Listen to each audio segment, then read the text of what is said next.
Chairman McMahon and I to get the much larger appropriations room. Unfortunately, they already had pre-scheduled appropriations hearings with IHL and other members of the legislature. So unfortunately, we're going to make do with what we have. We'll take lemons and make some lemonade this morning. But I wanted to recognize our co-chair here this morning, Chairman Jud McMahon, and turn it over to him for an opening statement. Some of these were his ideas and some were mine, so we wanted to just kind of collaborate and get it all together. Jud? Thank you, Mr. Chairman. So just serving as a municipalities chair and traveling the state, I've been in every county in the state of Mississippi and have toured 55 cities personally in the state. And we seem to be, homelessness seems to be on the rise in Mississippi. And so what we would like to do is have some hearings on what we can do to manage this homelessness. And the goal is to eliminate it if we can. I know that's a lofty goal, but I think that there's a lot of brain power here in this room. And I think there's a lot of folks here across the state, a lot of charities and things, different resources that we want to do everything we can to help the homeless find a place and be productive in society. So I want to thank Jud B and the Honorable Joey Filligain for putting this together, and happy to be here. And I see that our first speaker is here. If you would like for me to recognize him. Let me make a quick statement. Thank you, Chairman McMahon. We do have a lot of people here. A lot of folks have traveled from long distances. And to avoid being here till midnight tonight, which we could very easily be if we let everyone just talk about everything they know, we're going to ask, in the interest of time and efficiency, that all of our speakers attempt to keep their remarks, at least their opening remarks, to about 10 to 15 minutes in length, which I know is fairly short, but just reduce it down and hit the highlights. And then we want to save some time immediately after each speaker for Q&A, because probably some of the best information usually comes when people get their interest piqued and then they ask a follow-up question and dive a little bit deeper into what we're doing. So I'm going to take the privilege, if Chairman McMahon would agree. There was one lady that needs to maybe scoot on out a little bit quicker. So we'll skip down to her, and then I'll turn it back over to Chairman McMahon to recognize his two speakers from Tupelo. But if Miss Kathy Garner, we have a little podium up here, kind of a makeshift podium. If you will come over here and be our first guinea pig, Miss Garner. I contacted, I know, sounds fun, doesn't it? So I contacted Mayor Toby Barker, a former colleague of ours and a friend of mine, and asked him if he would like to speak or would like to recognize someone with some homelessness cred down in Hattiesburg. And he said, I know exactly who you need to speak to and to have speak if she's available, Miss Kathy Garner. So Kathy is the Executive Director, the AIDS Services Coalition there in Hattiesburg. And we are so happy to have you, Ms. Garner. Please take it away.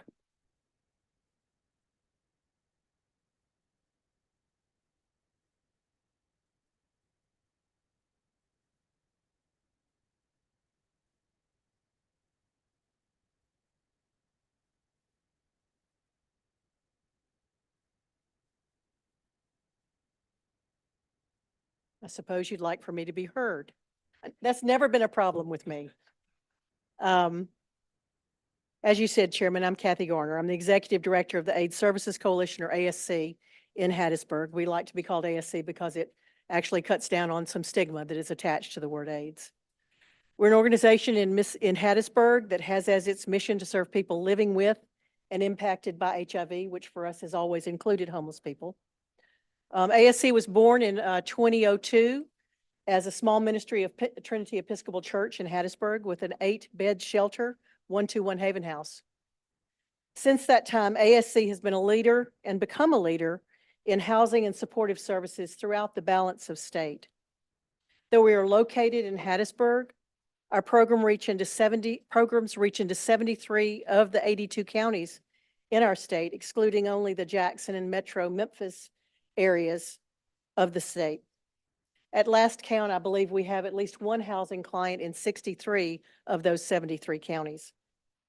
Our services include facility-based housing for homeless women and women with children, as well as homeless men with HIV, housing assistance for the unhoused and those at risk of homelessness, as well as supportive services including transportation, case management, life skills training, medical and mental health copays.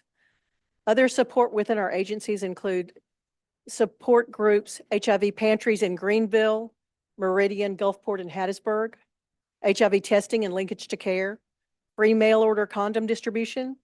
As you can see, we fill many gaps within our rural areas of the state.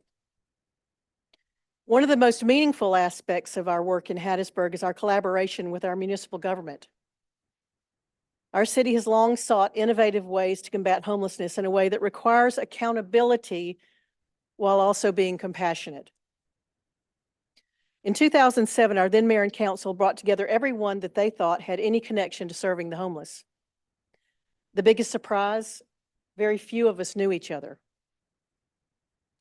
That started the first coalition of its kind in our state, and a version of that coalition has met every month since then, ensuring that those in the community are joining forces. This collaboration became even more crucial several years ago when a tornado damaged our Salvation Army emergency shelter, and they, without consultation with very many folks, chose not to reopen. In 2014, the city hired its first homeless coordinator as well as police officers trained to work in addressing homelessness. I'd like to recognize two of those folks right now, if I may. Bethany Rigney is our city's homeless coordinator. She's here today. And Lieutenant Thomas Robinson, who is here as well. These two truly have servant hearts and work every day to connect street homeless folks and families with resources. Also, through our municipal court system, we've established options for behavioral court and drug court. Our city code enforcement officers are deeply involved because many homeless issues are related to property as well. The city and the rest of the Pine Belt are part of a coordinated entry system, which helps prioritize housing placements for those in most need. As you can see, the city's approach, while still a work in progress, is strategic and comprehensive. I feel that there are many takeaways for cities and towns to help develop systems that meet their own specific needs. One innovation that I believe sets my hometown apart is that 2 years ago, the city and ASC entered into a memorandum of agreement that reimburses ASC for a portion of my staff salary and provided for a small fund for needed costs, including family reunification. Some suggest that homeless people just sort of need to move along. Our goal is to get a person to their family and their community where they have connection. Identification. Many of us take for granted that we have something that says who we are in our pocket or in our purse. But homeless folks many times lose those, or we're not able to get them. Without those, you can't have services, jobs, or in many cases, even travel. It also provides for emergency short-term housing, motel stays to help bridge people to housing, or for persons who are discharged from hospital without placement. When I discuss grants and measurements with groups, I always like to make sure that we're all using the same language and the same definitions. Homelessness has many definitions for different agencies. For our HUD-funded programs, where we receive the majority of funding, homeless or unhoused means living in a space not meant for human habitation, people who are at imminent risk of homelessness, unhoused youths under 25, and those fleeing or attempting to flee domestic violence.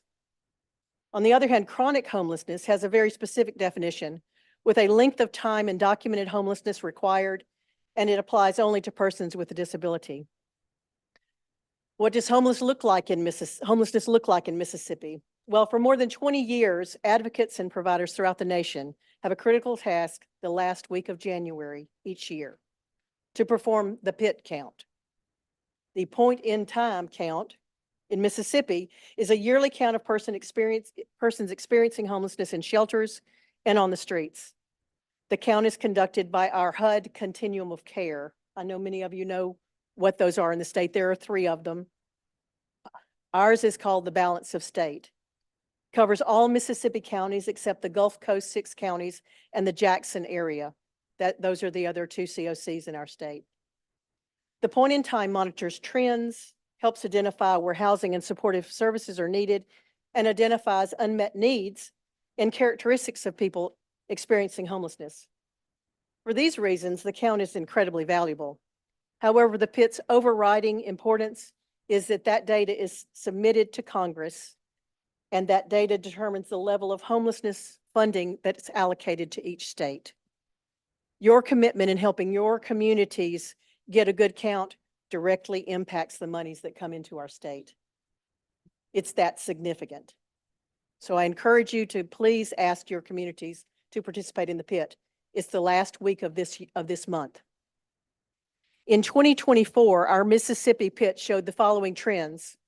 Overall, there was a 14% increase in the total number of persons experiencing homelessness as compared to 2023. A heartbreaking 45% increase in the total number of children under the age of 18 experiencing homelessness, and 26% increase in the total number of persons over 55 experiencing homelessness. That sort of touches me directly. There is a little bit of good news. Chronic homelessness went down 14% in our state in 2024, and the number of homeless vets continues to decrease at a 9% decrease. What does an average homeless person look like in the state? 59% are men, 40% are women, and 1% are non-binary, which includes transgender folks. 49% are Black, 48% are white, 2% are other. Of those people reporting subpopulations, 49% reported serious mental illness, 22% reported substance abuse, 27% reported domestic violence. Last but not least, within the entire 71 counties of the balance of state in 2024, 30% of the unhoused were found in one area, Hattiesburg. I'll leave you with that one. Nationally, the takeaways are similar. Lack of housing and housing affordability affects everybody. Veteran homelessness continues to be on the decline. Why? Resources, yes, but also a robust, concerted effort to end veteran homelessness. And many communities have ended veteran homelessness. It can be done. Family and child homelessness has increased 39% and 33% respectively in the nation. This one's disturbing. More persons are homeless for the first time in 2024. Disabled persons are homeless longer. And persons of color are disproportionately impacted by homelessness, as are those who are non-binary. What can you do? Well, first of all, I want to thank you for something you've done. The CHOICE program established by the legislature for providing stability for people with serious mental illness is truly making a difference. I want you to know that for somebody who has their boots on the ground. It does make a difference. My wish list to you. I would like to see a statewide housing task force established. The legislature did that probably at least 10 years ago, but it's sunset because it was not implemented. Coordination for anything we do is a key. Any state agency that touches homelessness, which is really everybody, should be a part of this task force, and I ask you to do that. That's an important ask. And as an old grant writer for more than 42 years, I encourage you to always seek funding to create and support services to wrap around homeless people and for those who are at risk of homelessness. Those efforts never go unappreciated, and they always have added value. Help us find ways to stop state mental health and healthcare facilities from discharging patients into homelessness. As I stated earlier, a large percentage of persons experiencing homelessness have serious mental illness and have fallen through a very holy safety net. I would ask that you encourage the housing agencies within the state to, during their evaluation process of proposals, to consider and provide weight to this point in time count data and fund those geographic areas that have the greatest need based on data. I also encourage you in any way you can, incentives, discussions, beg, ask developers who truly address housing affordability in Mississippi. In conclusion, housing and homelessness does not live in a vacuum. Homelessness involves myriad issues that touch every one of the Senate's committees. Domestic violence, poverty, health, mental health, substance abuse, the criminal justice system. I truly believe with collaboration and will and prioritization that we as Mississippians have the ability to solve most any problem before us. I ask that you continue to help us make our state a safe and productive space for all its residents, including those who are unhoused. Thank you. I'll be glad to take any questions. Thank you very much. Questions? Senator Simmons? No, we're going to do questions immediately following, yeah. That way, if they need to move on, they can do so. I had a question, and when you're talking about how to say it, people and this housing task force, you say it never got off the ground, or did it meet and then it sunset? It never met. I think and this may be as many as 15 years ago. Okay, With the Continuum of Care worked with the legislature, and there was a bill passed, and it was sent to the governor's office. And this may be it's several governors ago. okay. And it sunset Great. without being implemented. And then the reunification piece that you all work on, Yes, are you trying to reunify people like within Mississippi, or are you wherever they are, like if they're in California or Illinois? Well, I or haven't sent wherever? anybody to California. Okay, What we do is we work very closely with the city's homeless coordinator and with the police department. And if there is a person that when they do outreach on a very regular basis in the encampments and in the street, and that they have someone who is from Sumner, South Carolina, who says, I really want to go home. And we have contact with that family, and that family says, yes, we will help Fred. We will help find the funds to be able to get those people home because they have a connection. Our goal is that we will not send homeless people to be homeless somewhere else. That has been done to us in Hattiesburg, and we're not going to do it to other people.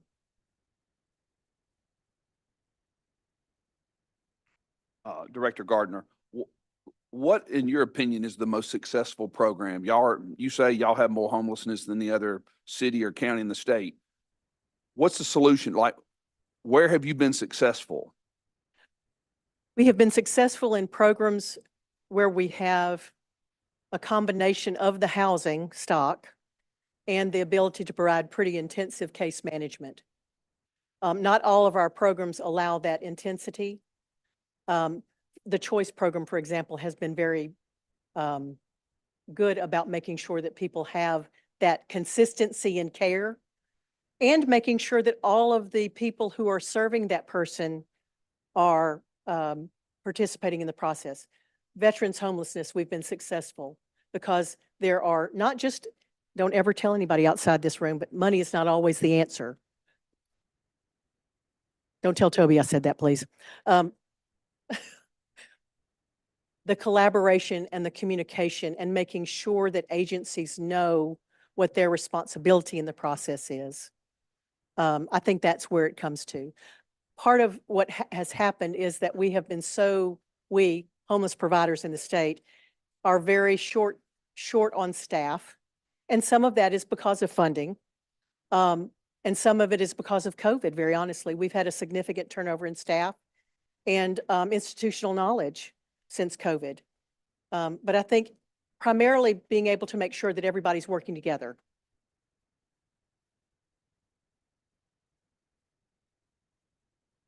Senator Hickman, you want to be recognized for a question?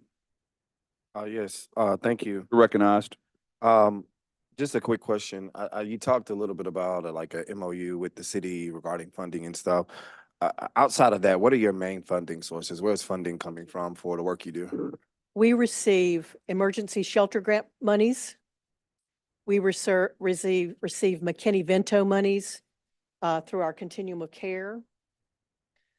We receive HOPWA, which is Housing Opportunities for People with AIDS. We receive Ryan White monies. We receive foundation grants. We receive contributions from Forest County, the city of Hattiesburg, local churches. I think that's about it. Thank you. We also receive a small stipend from the state legislature. Senator Wiggins, you're recognized.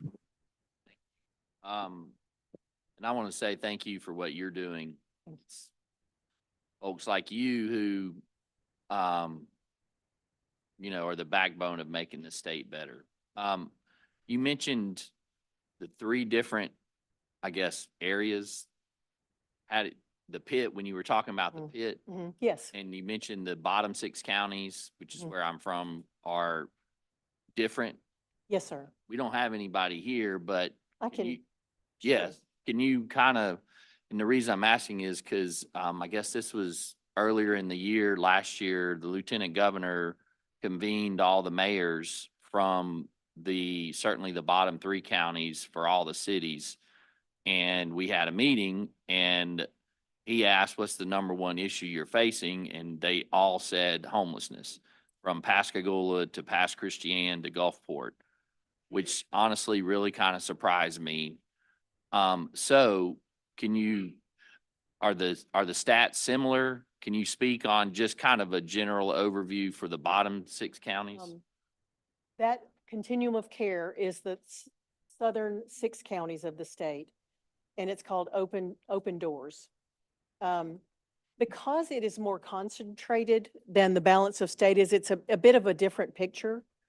But there is a significant amount of probably transient population that comes in more than other areas of the state. I think that's something that happens in Hattiesburg as well. But there's also a significant population of veterans. There's a significant population of people who have alcohol and drug issues, gambling issues, mental health issues. We do have clients through our HOPWA program on the coast because that is part of our catchment area.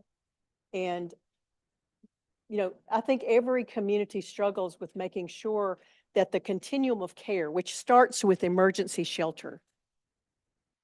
I don't know that there may be, and help me if I'm wrong, I don't think there's an emergency shelter on the coast. You have the Catholic Charity, you have names escaping me right now. That's okay. That actually I think closed. I think they have closed, and They the same thing, closed a year ago or something, which you have to have a starting point. And when you start with trying to get people directly into long-term housing, sometimes people need an emergency shelter. Sometimes that's all that people need. They may have gotten stuck here. They need a couple of days to figure out how to get home. We don't have that.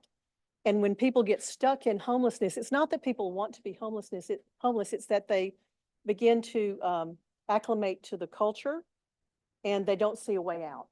So the less time people spend in homelessness, the more likely we are to have a successful reintegration into society. Thank you. Senator England, you have a question? Yes, brief question, Mr. Chairman. You're recognized. Thank you. Thank you, Ms. Garner, for your testimony here today. And I think listening to the numbers, I was trying to jot them down as you were mentioning the stats. It really broadens the fact that homelessness is a symptom to other problems. It's not it's not the main problem. And you mentioned a lot of folks are being will locate in Hattiesburg, or they're relocated to Hattiesburg. Are you seeing? And look, that's not a solution, right? Solving your own community's homelessness problem by dropping them off in somebody else's community, that's not a solution that any of us want to see, and it is a problem. Are you seeing more people come from out of states, or are you seeing from within the state of Mississippi people being transferred or brought into Hattiesburg? Is that something you're seeing? I say that the majority are within the state, Okay. but there are people who come, people come to a community because they hear there's a job, or because they're going to go to school, or they have a relative. So we do have some of that in-state, out-of-state, but the majority is well within the state. Do you think that will the homeless population expand the more resources you have? Like you have this coalition. So do you see more homelessness, people who have acclimated to the culture maybe find it easier where there's a coalition existing? That's a question we get asked a lot. And I have to tell you that I think the answer is no. Okay. I think many people probably disagree with me on that. I think that it sounds like we have a lot of services, but we Mhm. really don't. Right. No. I mean, if you were to give me what we needed to end homelessness, it would look a lot different than what we have. For example, one of the things I've talked about is being able to match resources with where populations are. We are probably, and I don't want to lie about this, I think we are one of the lowest funded agencies for emergency shelter grant program in the state. In Hattiesburg. Well, thank you, Ms. Garner. Thank you. Appreciate you being here. Thank you Thanks so much. much. Thanks for coming. Okay, thank you. At this time, anyone that would like to sit in any of these empty chairs, I want to offer you that, extend that courtesy to you, any of you ladies or any of the presenters. I also want to, at this time, Mr. Chairman, I want to recognize that my colleague from Lee County, Representative Ricky Thompson, has joined us by invitation. Thank you for coming. Representative Thompson has a unique experience. He used to be a justice court judge, so he knows what it's like to be on the front lines of homelessness, and I appreciate you taking time out of your busy schedule to join us. So we will recognize you for any questions if you have any. Thank you. Mr. Chairman, I yield to the next presenter. They're yours. Okay. Is there anyone here that is under a time constraint that you need to present so you can step out? I want to extend you that courtesy. Okay. I'd like to call Don Lewis, who is the CEO of Tupelo, City of Tupelo. He's an administrator for the City of Tupelo. Don, how many years have you been the CEO for City of Tupelo? 12 years. Okay. So thank you for taking time to be here. We really appreciate you. Tell us how homelessness is impacting Tupelo, which is a 6-time All-American city. And so share with us what's going on in the City of Tupelo. Hey, Senator, I appreciate that, Mr. Chairman. Can I bring Hannah up with me now? So Hannah's got some handouts, and I'm going to talk about her role, and then she's the nuts and bolts, can quote the numbers and all. Sure. What I wanted to talk about after having conversation with, So for the record, Don Lewis is presenting, and then also Hannah Meharry, who's the Executive Director of Good Samaritan Health Services and Chair of the Lee County Committee on Homelessness. So we wanted to state for the record so the legislators know who's presenting. Thank you. I yield. I appreciate that, sir. What I wanted to talk about with her up here is talk about what has happened in Tupelo.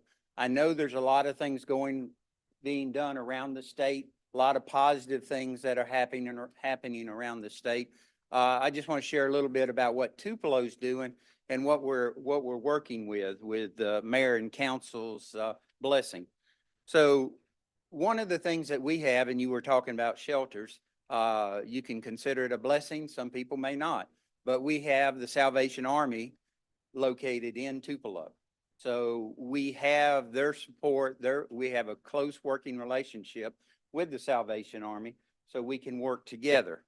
What we've done to promote that relationship is, and he mentioned, Senator McMahon mentioned Hannah. She has taken over and actually helped form our advisory board. So that's something that's taken place over those last 12 years we talked about. One of the other things that we have going on is the city saw they needed to get involved, but just didn't want to just put money out there and not have any involvement in it. So we met and entered into agreement with MUTE. MUTE, if you're not familiar with it, is Mississippi United to End Homelessness. There you go. So we work directly with MUTE. MUTE, we compensate them through the city. They are tasked with helping with the issue. Part of their task is to work directly with the homeless, to go out where they are staying, where the encampments are, and visit with them. So we have that involvement. The other thing that they're involved is a lot of times we have issues with not having IDs, whether it be veterans, whether it just be driver's license. So they work directly to get social security cards and IDs so that we can get them into a work program. So they work with that. The other thing that they work with is they work directly with putting homeless people in housing. So they work directly, they provide them some funding, they find them a source, they take them out and they work with the landlords that will allow this temporary housing until people can better themselves. And the one thing that I really like that I think we have really made a commitment is we've gotten together with one of our employment agencies and we actually hire the homelessness through them. But we hire homeless people to go work with us on a set program that we have. It's our work program. So we pick them up, they go out and work for the day, they come back, we drop them off. So we've got all these mechanisms that are moving around, and that's how we're trying to work with homelessness. Now, I know you've got a short time period, so I'm going to stop here and let Ms. Hannah talk to you a minute. Yes, thank you so much. I'm all for information, so that's why I wanted to give you a packet of information that we use in Tupelo. I also included the report that Kathy was talking about. It's called, this is the AHAR for 2024 that was submitted to Congress for the state of Mississippi. That includes the point in time count. This includes all three continuums of care. That is the balance of state, like Kathy was talking about, the Jackson metro area, and the 6 counties on the coast. I'm very involved in continuums of care because before I was at Good Samaritan, I was the Mississippi Balance of State Director for 5 years, and I was the one responsible for submitting this data to HUD before my new opportunity at Good Samaritan.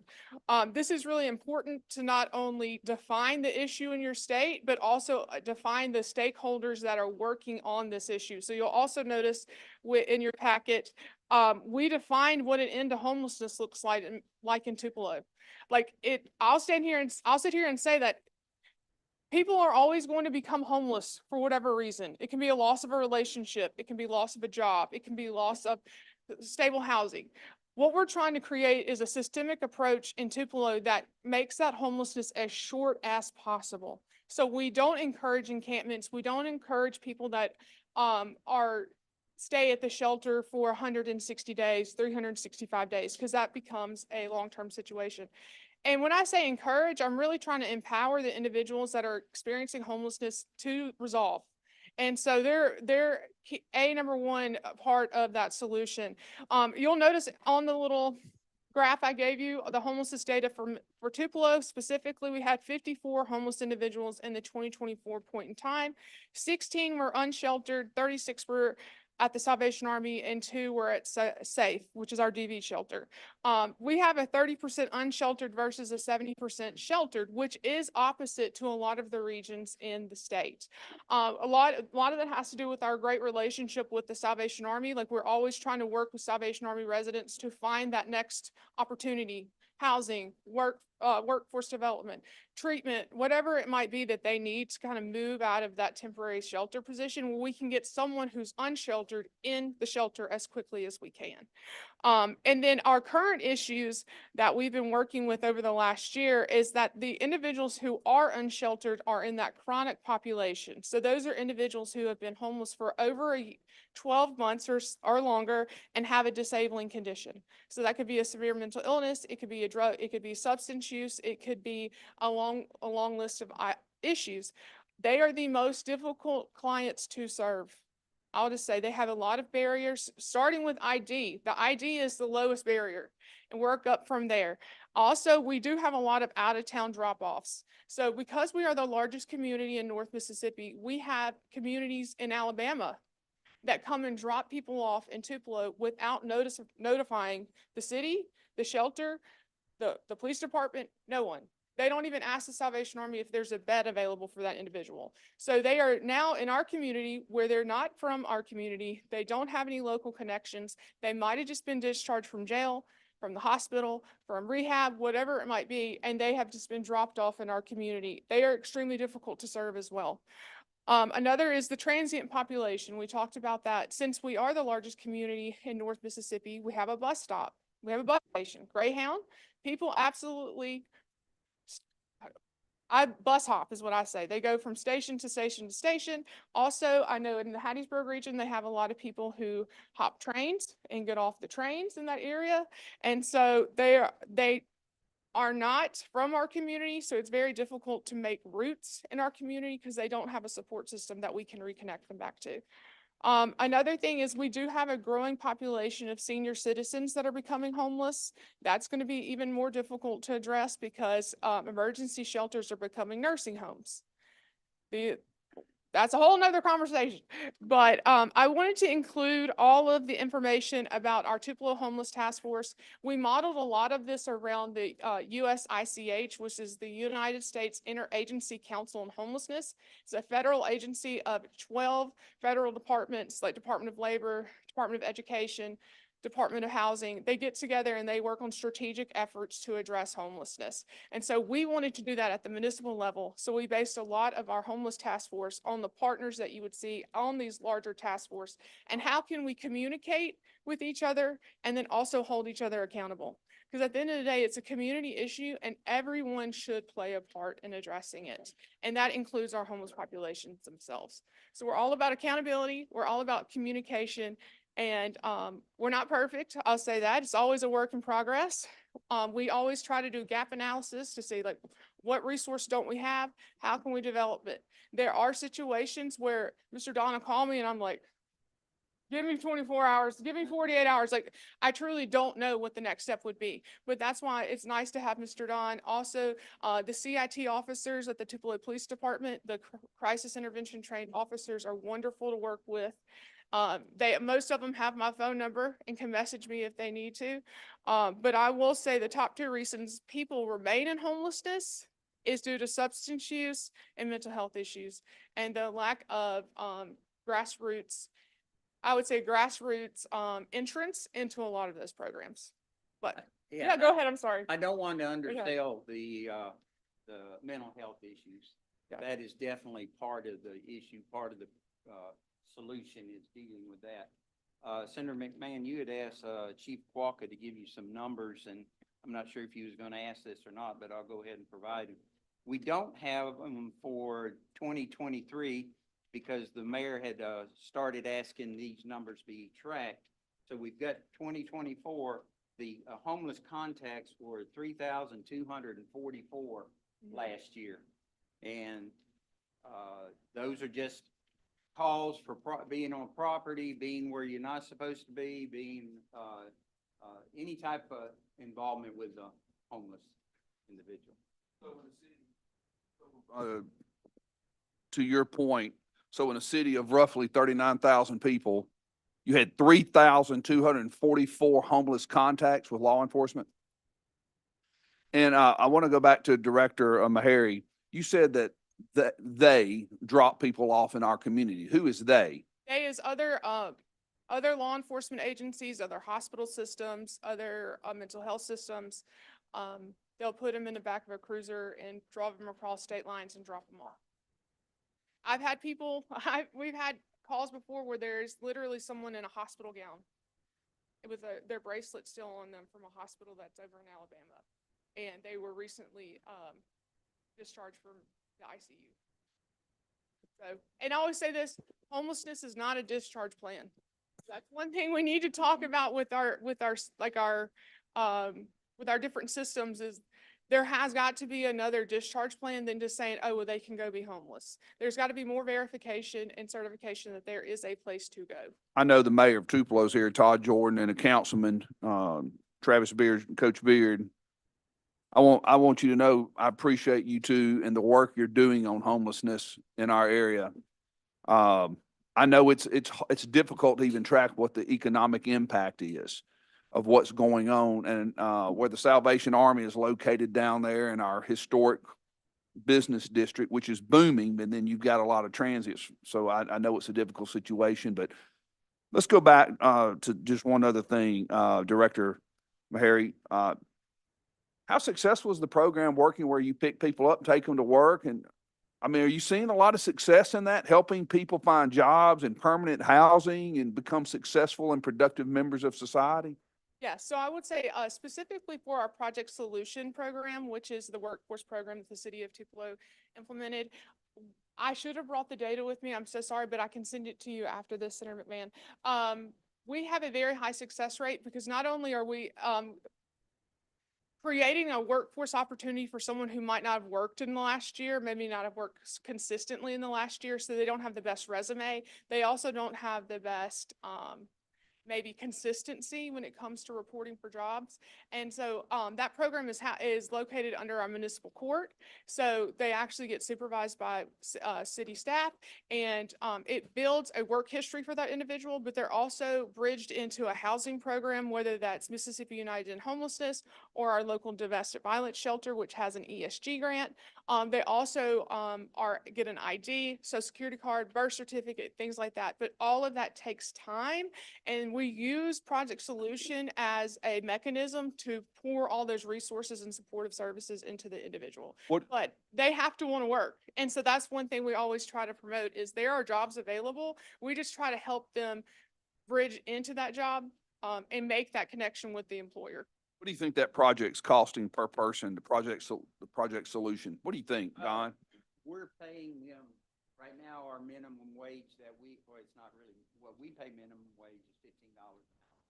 They probably worked right at 20 hours a week. So we're putting under $10,000 into the program on a yearly basis. And again, that's city funds earmarked for that particular project. But you would think that's the most successful project, helping people, Director Meharry, move into a great. I think it's part of it. Mhm. And building that self-confidence. We graduated people from the program. We've got a person that's running the program that really treats them like a ministry sometimes. So it's all working. Yeah. But there could be more. I think some of the committee members have questions. Senator Simmons, you seek recognition? I do, Mr. Chairman. You're recognized. Thank you so much, Mr. Chairman, and thank you all so much for your presentation. You in your presentation, you talked about the 30% unsheltered versus the 70% sheltered population, and you said that is actually that's really good compared to what it is in other around the state. What is the average unsheltered versus sheltered population in the state of Mississippi? I would say it's opposite. So you would see 30% sheltered, 70% unsheltered if you average the state as a whole. We're just talking about Lee County, North Mississippi area. And in the data that you provided, how many, the 70% that's sheltered in the Tupelo area, how many of those are sheltered in publicly operated shelters? All of them. Because the Salvation Army and Safe Domestic Violence Shelter, they're both publicly and they're state funded, they're locally, state and federally funded. So they get funded at all three levels. They are public shelters. Of course, the domestic violence shelter, you do have to be a victim of domestic violence or intimate partner violence. And then at the Salvation Army, that is a public shelter. They do require you to have an ID and to pass a background check because they do have children on the property and also can't be on the sex offender registry, but they're all public shelters. So 100% publicly operated shelters. And could you give me a breakdown, how much of that percentage-wise is funded by the federal government, the state government, and then also the local government? That's a great question. One thing I will say, just because I did work in the continuum of care world for so long, there you can go and pull the report for the agencies that are granted to address homelessness in your specific region. If you go to HUD and look for the continuum of care awards records, you can see all of the agencies that were funded in your community to address homelessness. And that builds in that accountability because you can then go to that agency and say, oh, I noticed you got a continuum of care grant. I noticed you got an ESG grant. I noticed you got an SSBF grant. Tell me more. Like, how many homeless individuals have you served over the last year? So it builds communication in that accountability piece as well. And do you have the numbers for Tupelo? I can get it for you. Okay, I just didn't pull the funding report. Thank you so much. And I guess my last comment is basically, I think this issue really is a statewide issue. Mhm. And certainly it's a great thing. And Senator McMahon, I know he will agree what you are doing in the Tupelo area. And so the commitment at the local level is great. But we have several cities or areas in the state that may not be able to show that same commitment that you are showing in Tupelo. So I would like to see those numbers, because I believe that ultimately, in order to solve this problem, we have to make a commitment at the state level. So thank you. And if you'll give me your contact information, I can send you the funding reports that we have. I will. Thank you. And I will say, when you say publicly operated, I'm saying that they are nonprofit. Like, okay, I just want to make sure it's not funded by the local government. It's, they're nonprofits that receive federal grants and state grants. I want to recognize Senator Norwood, who's been patiently waiting. Thank you, Mr. Chairman. First of all, I'd just like to say, I thank you for bringing forth, the information. And Mr. Chairman, you know, the drop off, you know, we know it's a problem here in Jackson, and we have the receipts to document that, where the individuals have actually been dropped off and we have it on camera. But I think we know it, but we just have to do something about it and hold those individuals accountable and responsible. Well, more specifically, you mentioned the nursing home, personal care homes. And are the personal care homes in your area, I looked at your intake form. Do you capture that information? Where the individuals, are they coming from another city? Are they coming from, I guess, location? Do you capture that information? We captured their location as far as like what was their physical living situation before they were encountered through the outreach team. It is difficult in our current data system to capture what community they came from, like what was their destination community. And especially with the number of transient individuals, it's literally, you'd have to do 6 degrees of separation to realize where they originated originally. And so that's something we talk about. I know at the Salvation Army, the local library, our Walmart market, all of those different locations are hotspots in our community for people to get dropped off. And then document it in their record, but it's not a data point that we're able to pull as a report. Mr. Chairman, I know the personal care homes is a source, because if they're not regulated, then they don't have nowhere to report. And a lot of individuals that I'm familiar with are roaming the streets because the personal care home, if it's under 6, they get the money and they do not provide the services. So I think there's some accountability that we need to look at to kind of halfway stop that. Thank you, Mr. Chairman. Thank you, ma'am.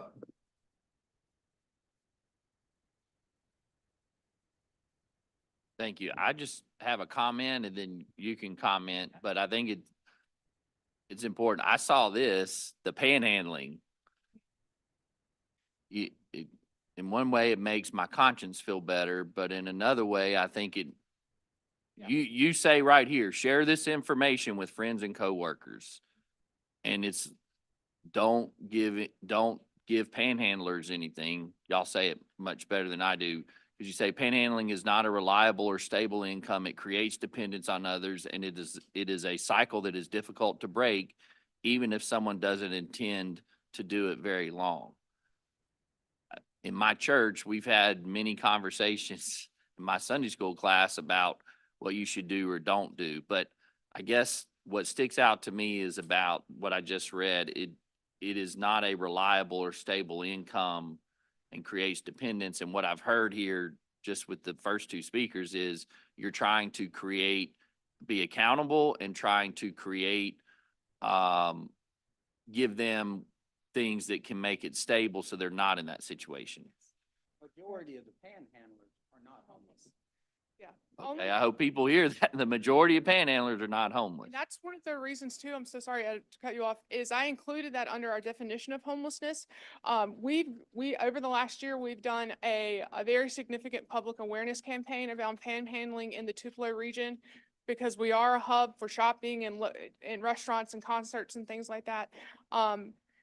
And it can give your community and the people visiting your community a false sense of homelessness, because they see someone panhandling, they automatically assume that person is a homeless individual.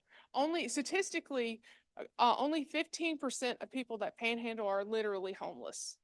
The rest of them, it's a poverty issue. Like they might need to pay a bill. Realistically, they might need that money to pay a bill, or they might be using it to go buy a beer. We don't know. But it became a safety issue. It became a safety issue for the panhandler and also for the community. And we tried to kind of distinguish that in our community, that panhandling and homelessness are not the same thing. These are two separate issues that you've got to define for your community. Now, in some communities, it might be that all the people panhandling there are homeless. In our community, that was not true because we knew those individuals because they were consistently out there. We knew their addresses. The police were like, oh yeah, he lives on Green Street. Like we knew that individual. So we tried to deter it as much as possible and find out why someone is actually panhandling. So if someone is panhandling, our outreach team will go out, talk to that person. If they are legitimately and literally homeless, we will refer them to the Salvation Army. We'll refer them to a meal service. We'll refer them to Mute for housing assistance. And so we just wanted to make sure in our community that panhandling was a defined issue in and of itself. And we have addressed that through our own panhandling ordinance that we use inside the city of Tupelo. So we've addressed that, and it's been very successful. I can't quote it completely, but basically they told Scott, who works in the mayor's office, that we make it too hard to panhandle, they're going to go somewhere else. Yeah. It'd be different if we didn't have the services that available that they might need, but we're a very generous community. We have a soup kitchen. We have soup kitchens that will provide breakfast, lunch, and dinner. We have coat closets. We have food pantries. We have a shelter. We have a lot of these different resources available that someone might be needing to panhandle for. And so that's one of the reasons we knew as a community we needed to deter it, because we have a lot of those resources that are already available. So we're going to ask two more questions of these presenters, and then we're going to move on. Representative Ricky Thompson, you're recognized. Thank you, Chairman. I just want to, this portion here, since we're dealing with homeless and we're dealing with addiction and mental illness, and what I'm trying to find out, what do you have in place to deal with them to reconnect them with their families? Do you have anything in place to make sure that, like when someone's dropped off, that the family's aware where they are and what's going on? Do you have that type of tracking in place to take care of that? And that's a program that we pay for, is with this city to end homelessness. Yes. And part of our action is to make contact with their family, try to get them back to their family, get them a bus ticket, help them move on. I would say it's extremely successful. That's also why I included in your packet this homelessness referrals program. Because one thing we decided as a homeless task force is if someone's like, I don't know who to call. I'm concerned about a homeless individual. I'm concerned this person might be homeless. I'm not sure who to call. This is why we created a referral plan, a referral decision tree on if going through the decision tree, there is a person to call. And so whether it's domestic violence, whether it's mental health, whether it's they need a meal or a place to stay for the night, there is a resource in our community for someone to call. And so that's why all of the information I put in your packet is information we give out to the community. We're also very open and honest with our conversations about homelessness. So all of this information is what we give out at a local. Last question, Senator Barrett, you're recognized. Thank you, Mr. Chairman. And thank y'all for being here. I've been a part of public defender system in Lincoln County and the city of Brookhaven for 15 years, and I see a lot of the same people in and out of our court system.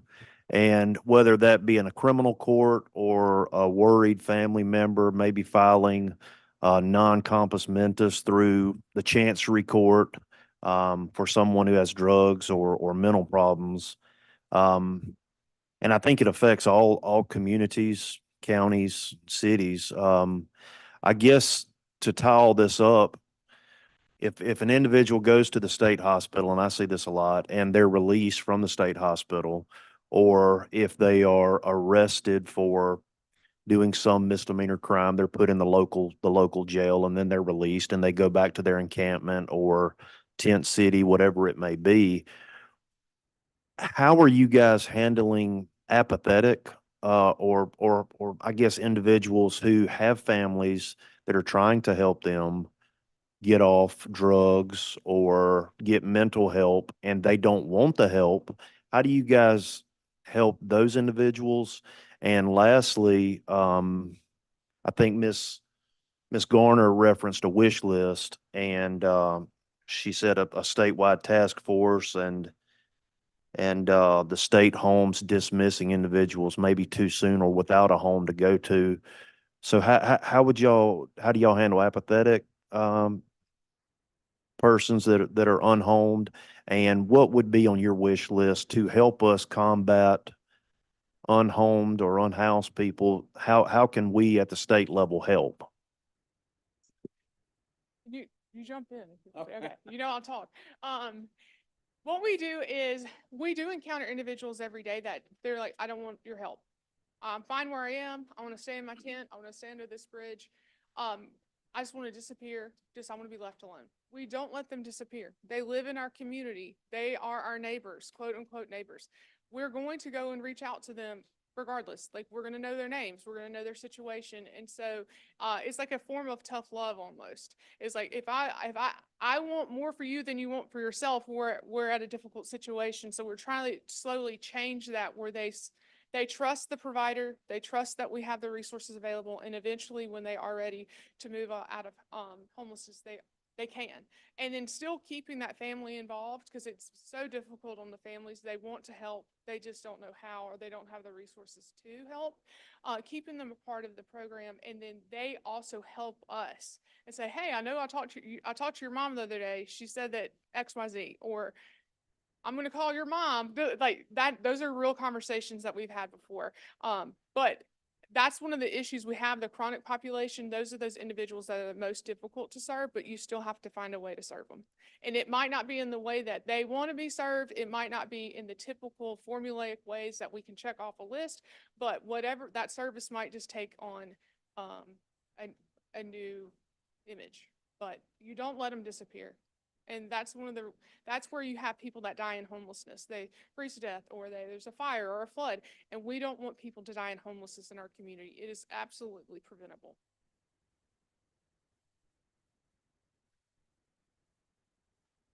Lastly, second part, and I know there's a lot more presenters, but is there something on the state level that we can do to assist? This is a good first step. I would say thank you so much for inviting us here to actually give us the floor to kind of talk about our local communities. Well, what's the next step for this group? Like, what are the action items this group's going to take next? And I think a lot of it is understanding how the funding works in our system, which builds in accountability, understanding the population in each community. I always say that each region of our community our state has a different culture. So you have to understand the homelessness in that culture and in that geographical location. Homelessness in the Delta looks absolutely different than homelessness in North Mississippi. We have more transient homelessness. They have more local homelessness. So those are locals that become homeless in their own town. And so understanding the homelessness in each region, understanding the players that are being funded to supply these resources, and then open communication and open accountability. What is that next step? And it can't just be, we're going to meet to meet. That's what we talk about at the Homeless Task Force. We have a meeting on Thursday. If you are in Tupelo, come to the police department. We have a meeting on Thursday. It's action-based. It's solutions-based. It's not just us meeting up and saying, what'd you do this week? We're having a bake sale. We're having this. No, solutions-based. We talk about individuals specifically. What is the resource that they need? What is their plan? And go from there. Director, thank you. And that's what we're looking forward to, is solutions on what we can do to help. I invite you for you guys to stay. Most impressive presentation. Thank you so much. We'd like to call up our next presenter, Honorable Sheriff Jones, the High Sheriff of Hinds County. Sheriff, thank you for taking time out of your busy schedule to be here with us today. What's going on here in this county, the largest county in the state, is important to all of us, and we want to help. So, sir. Well, we open the floor to you. Yes, sir. Thank you all for this opportunity, and thank you for bringing what I would consider attention to this matter. This matter not only affects us here locally, But as you all can see, it affects us statewide, and there are many different communities that have to address this particular issue. And it's not geographically oriented to any specific area, but we're all affected by it. I think that this conversation and the testimonies that you all are hearing will continue to bring attention to this matter. During my law enforcement career, I have seen significant strides as it relates to addressing what I would consider social issues. When we talk about social issues, we have to consider homelessness, mental illness, drug abuse, and maybe some other variants of the social issue, the social issues that we are plagued with. And if we don't have these discussions and bring attention to these matters, we will continue to be affected by them. But the significant strides that we have seen, especially regarding mental health, I would like to see some of those same strides made regarding homelessness in our communities, specifically here in Hinds County and more specifically in the city of Jackson. As the young lady was talking about earlier, we talk about transient homelessness. We talk about people that are locally affected by homelessness. Jackson is affected by both of those. We are a transient area. We have mental health hospitals. We have hospitals that treat mentally ill right here in the Jackson area. And we also have a bus station and a train station. And another thing that we are affected by a prison system here in the state of Mississippi, where individuals are released from local jails or local prisons, and unfortunately, Jackson becomes a new zip code or a new area code for some of them. And from a law enforcement perspective, we are affected by that because they lack the necessary resources to be able to reintroduce themselves into society, to be able to be fruitful in society and productive in society, because they don't have the necessary resources that they need. Unfortunately, law enforcement comes in contact with these individuals.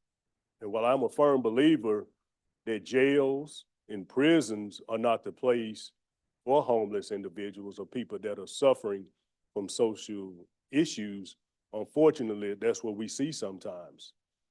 Jails and prisons, if I testified before, are what I would consider some of the largest mental health institutions in the state of Mississippi. And what happens to these individuals when they are released? They are released back into our communities again without the resources that they need to be productive and successful in society. We need all of the resources that we can get. We hear about our nonprofit organizations. We hear about the task forces that are made available. But anytime you have the situations that we're plagued with, first of all, it costs money. And I'm not here on my behalf to ask for any money, of course, but what we are asking for are resources to help fund some of these organizations to rid the problem that we're plagued with. I hear us talking about panhandling, and there's a significant difference between panhandling and homelessness. I've been doing this 25 years, and I have seen people that are out panhandling on a day-to-day basis. They have cell phones. When they leave, they have a ride, and they go back to their respective destination until the next morning or the next busy hour where they figure that they'll be able to get money while out panhandling. While there's not necessarily a homeless issue, it's still an issue. And the issue with panhandling is there's no significant punishment for panhandling. There's nothing on the books where we can necessarily hold them accountable because of other organizations that say that sometimes us as law enforcement addressing panhandlers are violating their civil rights or their civil liberties when we have to address these individuals. And they know that because what happens? They get bold and they continue to do it. It's not a good look for the community. It's not a good look for those that are traveling from other destinations through our community. And it's something that we need to pay more close attention to also. Another thing that I talked about also regarding homelessness is I've discussed blighted properties, homeless individuals finding an opportunity to get access to blighted properties. When you have blighted properties in your community and there's no penalty for the individuals that own these properties, then the homeless population eventually finds themselves in a position where they can get entry into some of these blighted properties. And what happens is they establish residency sometime in these blighted properties. And sometimes these blighted properties, they get set on fire. And there are other there's other criminal activity that is surrounded with this. We talk about drug abuse, we talk about drug sales, we talk about prostitution. All of these come into play when we have to address the homeless population as well as the social issues that we are plagued with in our communities today. So from a law enforcement perspective, you know, I was once criticized recently because I didn't have the statistics to go along with how many people are homeless, what the homeless population looks like. But I will say, from a law enforcement perspective, I may not have the statistics, but I can tell you what we see on a day-to-day basis. I can tell you what the men and women that are out serving our communities see. I can tell you how we are affected right there in our courthouses and in our building with homelessness. We have homeless individuals that just recently set a fire at one of our courthouses beneath the tunnel trying to keep warm. So while I may not have a statistic to go along with that, what I can tell you is a firsthand encounter. I can tell you a firsthand encounter where we recently had a homeless individual that was sleeping right outside the doors of the entrance of the Hinds County Sheriff's Office. So what better testimony to give you all than firsthand knowledge and firsthand witnessing of what we see regarding the homeless population here in Hinds County and in the city of Jackson. So as we continue to have these discussions, I would love to see law enforcement along with different task forces, other elected officials, and people that are responsible for addressing this, where we can continue to have the discussions that we're having.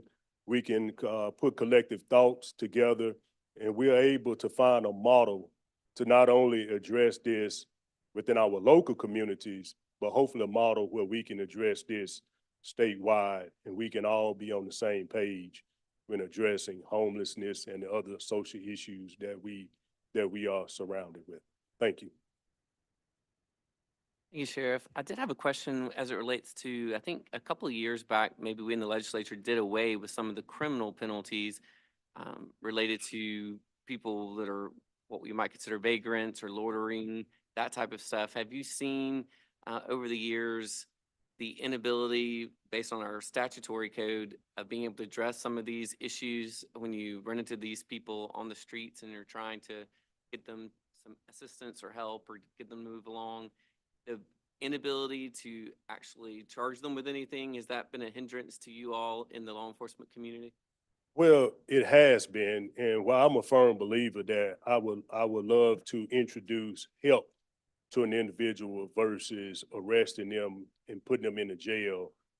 But when you have lack of resources on both ends, then sometimes, unfortunately, we're stuck with these individuals. And sometimes they find themselves victims to crimes, or they go out and victimize other people.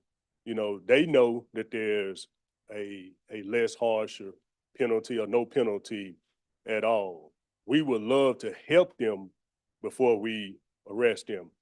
I have a jail here in Hinds County that we operate on a daily basis anywhere from 830 to 850 pretrial detainees in our jail. If we can avoid putting an individual in jail and getting them the necessary help and resources that we can get them, we love to do that, because you do have some people that are in jail that should be in jail. You have some in jail that shouldn't be in jail.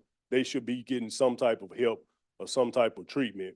But unfortunately, sometimes that help and that treatment is not made available to them. And we are placed with the burden of housing these individuals, feeding them, giving them medical attention, whereas they should be somewhere getting some type of help or some type of treatment from some of the things that they're suffering from. Great. Any questions? Thank you so much for being with us and giving your time. I know you're a busy man. Thank you all for this Sure. opportunity. Be safe. Absolutely. We're next call Mr. Stephen Maxwell. He's the director of the Corrections Investigative Division and has recently been with the Mississippi Bureau of Narcotics as well. So some of you may have crossed paths with him in that role. But Stephen, please tell us about your studies that y'all been conducting and what you might like to share with us. Well, good morning. How are y'all doing?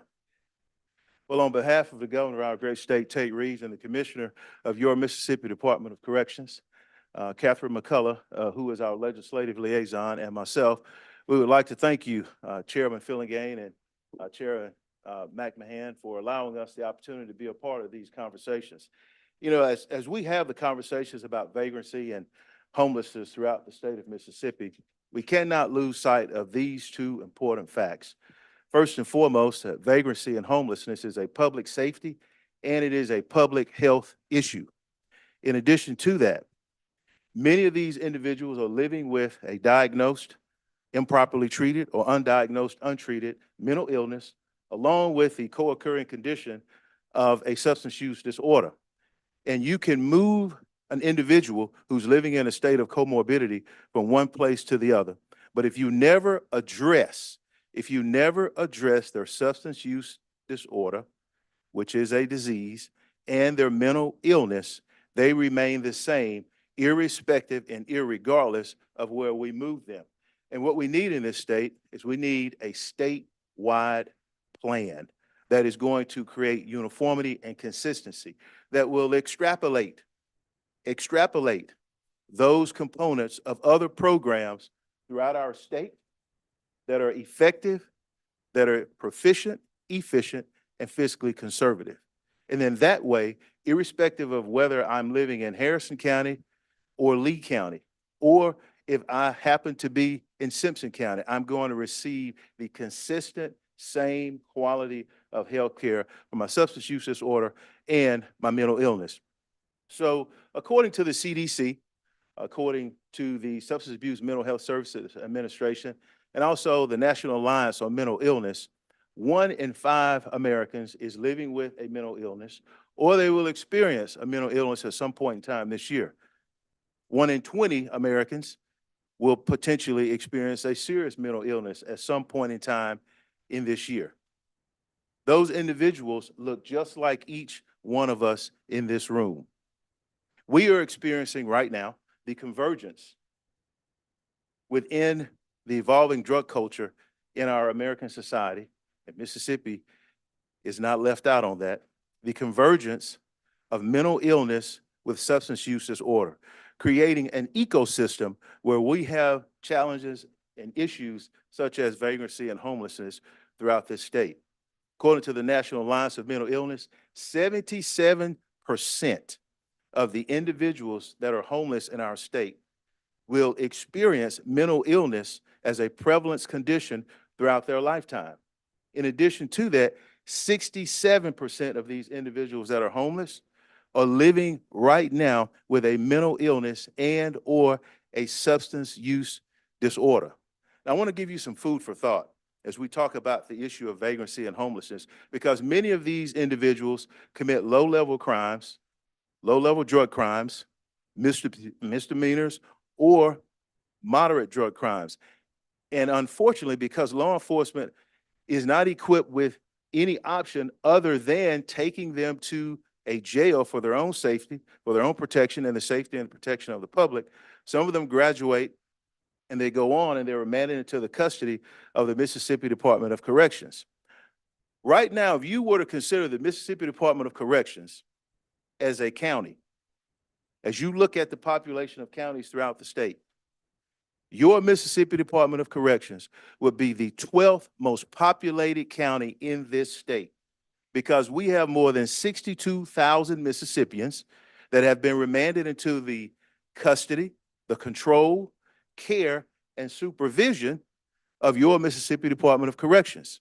If you were to just extrapolate the number of those individuals who are in our state and regional facilities, which is a little bit more than 21,700, then the Mississippi Department of Corrections will be the 41st most populated county throughout this state.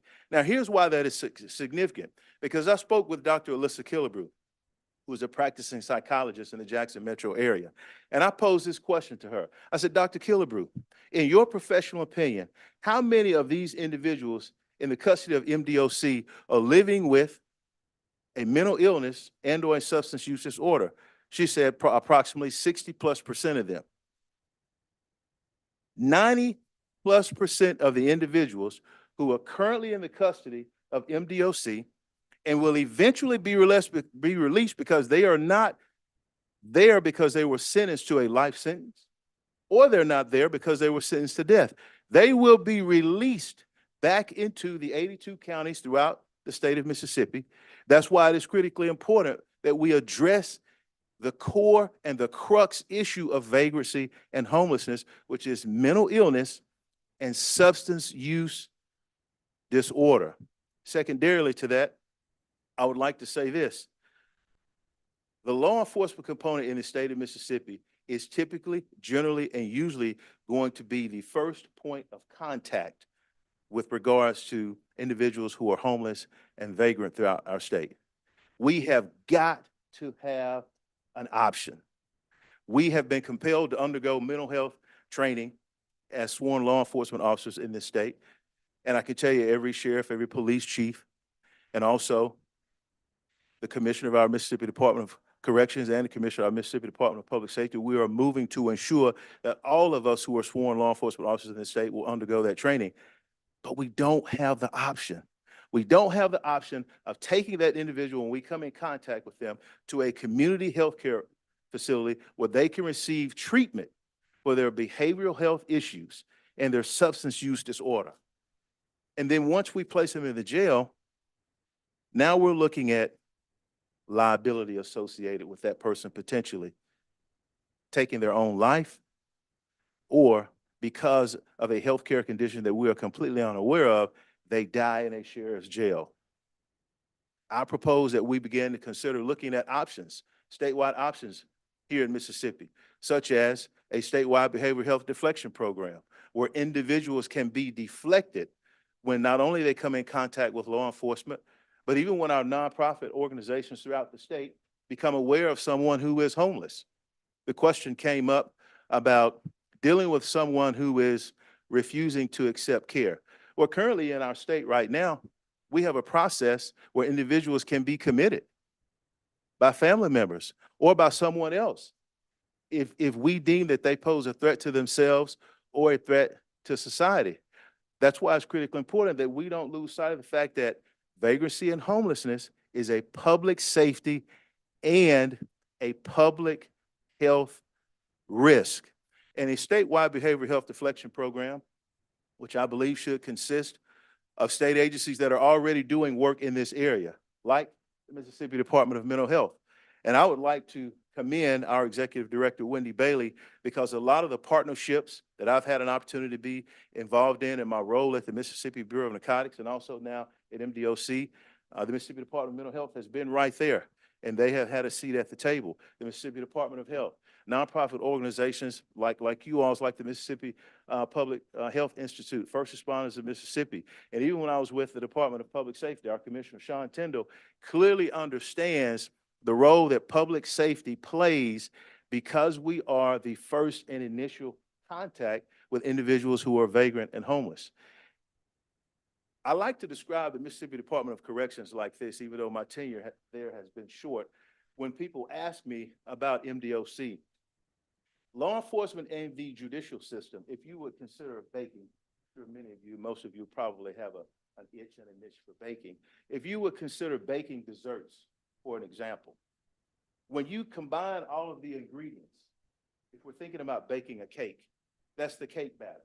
If you combine all of the ingredients, if we're thinking about baking a pie, that's the pie filling. Well, that's what law enforcement and the judicial system does with respect to public safety and public health in its role. What does your Mississippi Department of Corrections do? Well, it bakes that pie filling. It bakes that cake. And then at the end, you have that cake baked and that pie baked. We operate at the front end and on the back end of the judicial system. And don't lose sight of the fact that more than 40+% nationwide of the individuals in jails, county jails, state prisons, and federal prisons are living with a mental health illness and a substance use disorder. And our state is no different than the other 49. We have an opportunity here to do something that the other 49 states are not doing. And that is to implement a program statewide with uniformity, with consistency, and with accountability measures built into it. And we can step out into the forefront of addressing this issue. Thank you for your time, Chairman Fillingham.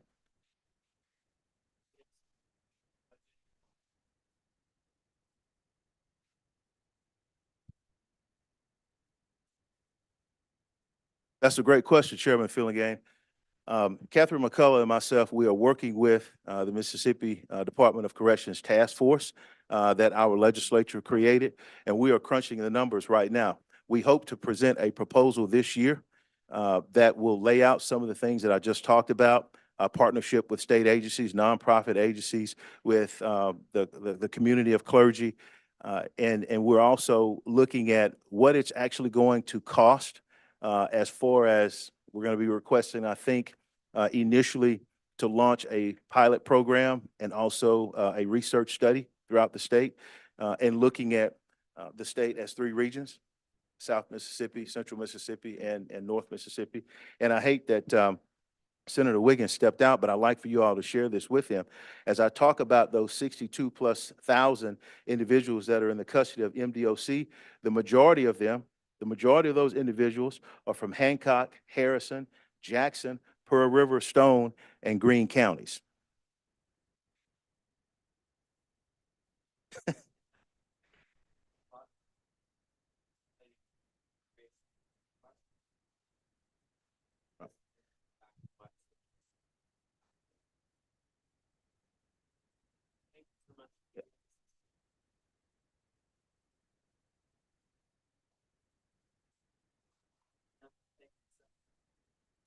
Yes, sir. Thank you.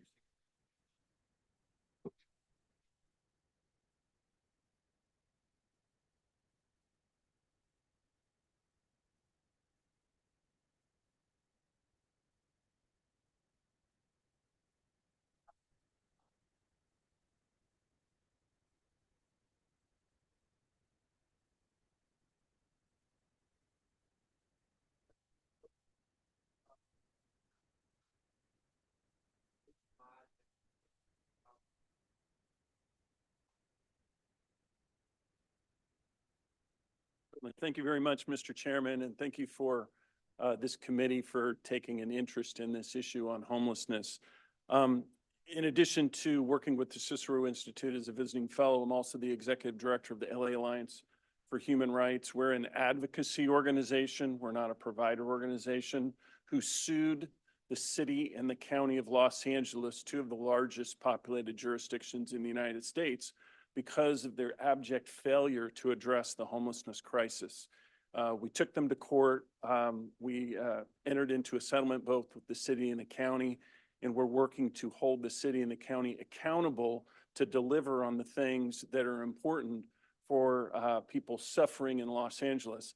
There's been some references to point in time count numbers here in the state of Mississippi. I had an opportunity to look at the point in time count numbers, and I just want to give you a little juxtaposition here.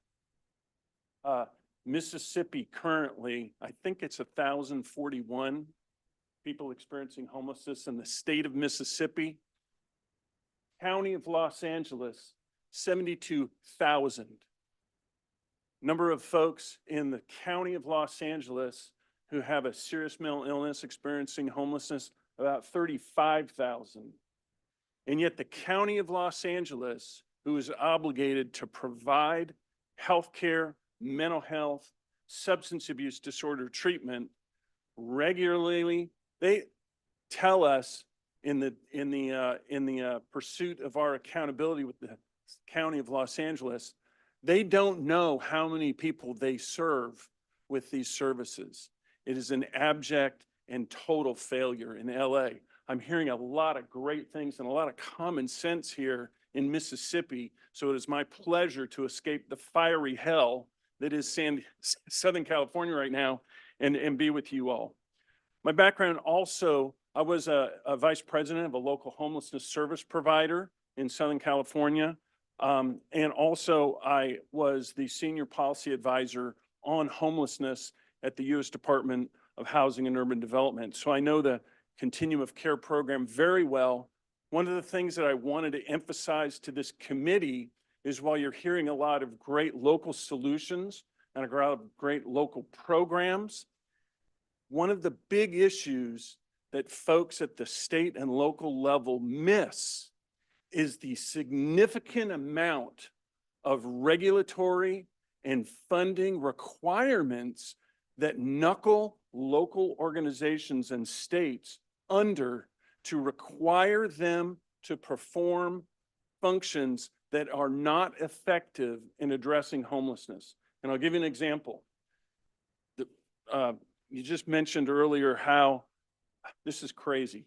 Every January, HUD requires continuums of care to do point-in-time counts. It takes the Department of Housing and Urban Development 11 months to do simple math and report back how many people are experiencing homelessness in the country. This year, they showed an 18% increase, the highest numbers ever of people experiencing homelessness in the United States. Most of that increase was driven by unsheltered homelessness, people who are living on the streets. Now, the interesting thing about the point-in-time count is it's a very unreliable measure of how many people. Typically, experts say it's typically undercounts the number of folks that are really on the street and really deserving of help. But over trends, over time, we can see, even though these numbers might not be incredibly accurate, we can see certain patterns. And one of the patterns that we see is because the Commissioner rightly talked about the significant interaction between mental health, untreated mental illness, serious mental illness. We're talking about bipolar disorder combined with schizoaffective disorder, combined with addiction to methamphetamine, which in my part of the world, everything on the street is laced with fentanyl. So we have significant challenges there. What HUD has done, what they did in 2009, that requires the states and requires local continuums of care to do, is prioritize housing, the provision of subsidized housing as the primary intervention for homelessness for federally funded homelessness assistance programs. My old boss used to say, what we're doing is we put the wrong ladder against the wrong wall. We're acting as if we are going to address significant behavioral, substance abuse, criminal, and other behavioral challenges with subsidized housing. And that simply just hasn't worked. We have spent more money than ever, billions of dollars at the federal government level to assist communities addressing homelessness. The result of that spending is we have more capacity than ever. What does that mean? What that means is that we have more permanent supportive housing for homeless folks. We have more shelters. Well, actually, we don't have more shelters. I'll get to that in a minute. We have more mobile showers. We have more outreach workers. We have more navigation centers. We have more of everything with respect to capacity. But you also know what we have more of? People experiencing homelessness. This approach that the federal government requires continuums of care and local agencies to use their money to produce is not working. Now, this is the State House. Y'all can't amend federal law. State Senate. I apologize. I meant the building, not the institution. Apologize. Thank you so much. Y'all can't amend federal law and federal policy, but there are a number of things that you can do that will do a number of things to require more accountability, create better outcomes, and provide innovation at the state level. Just a couple of, before I get to those things, I do want to give you a couple of just my observations from a national analysis on what Mississippi seems to be doing very well, and maybe some things that they're not doing so well. Right now, Mississippi's total homeless population has declined. Its number of people living unsheltered has increased by 22%. That's consistent with national trends. Homelessness is increasing. It's nice that Mississippi seems to be flattening out a little bit, declining, but the unsheltered population is increasing. The good news at scale is that the number of people experiencing homelessness is relatively manageable. You have an unsheltered population of less than 500 people. You have at least according to the point in time count, I don't want to contradict any other speakers who might have better, but according to the point in time count, you have both a serious mentally ill and a chronically addicted populations of under 100 people statewide each. Those might be rosy numbers, but that's what's reported by HUD. Those are good things. The other thing that's good is I noticed and I analyzed some of the continuum of care split in terms of the dollars. Typically what you see in continuums of care is you see almost 90% of their dollars going to subsidizing housing. What I see in Mississippi is more of probably a 60-70% split between subsidizing housing and providing essential services. And that's a good thing because before 2009, before the federal homelessness program was changed, the way that communities addressed homelessness was in a very integrated way. It was a way where you provided transitional housing. It was essentially a contract between the person who is seeking help and the people providing help. And they said, look, we will provide you housing, we will provide you food, we will provide you treatment, we will do all kinds of things, but you've got to follow our rules. And our rules are, maybe we have a curfew. Our rules are, you can't be on drugs. Our rules are, you can't assault people in our facilities. Our rules are, you have to participate in workforce training programs. In 2009, when the federal government changed the way they funded communities for homelessness, they did away with those requirements. They said, you are no longer a provider whose objective is to improve and transform people's lives so that they can become self-sufficient. You are now a tenant, and you are now under the Federal Fair Housing Act, and that means that you cannot require anything as a condition of receiving housing. That is a misapplication of the Fair Housing Act, in my view, but that is the state of affairs. And so what happens is you have federal dollars, the majority of which fund Mississippi's homelessness programs, which actively prohibit providers from requiring anything of the people who are receiving a government benefit in the form of subsidized housing and services. That has to change. You can't change that. You can't change federal law in this setting. But what you can do is you can become less permissive in terms of the way that communities respond to unsheltered homelessness. You can enact a camping ban. I know that there's been legislation in the past proposing a camping ban in communities on public spaces. The Cicero Institute has helped Florida. We've helped Tennessee. We've helped Missouri. We've helped Georgia and Texas enact camping bans, and we're seeing results. What is the purpose of a camping ban? Is it to fill our colleagues' prisons and jails? Not at all. It's to funnel people into the right places so that they can receive the housing and services, and so that they can be intaked or evaluated in a way to know the best way to respond. This person may be responsive to some kind of economic stimulus and would benefit from a subsidized place to live.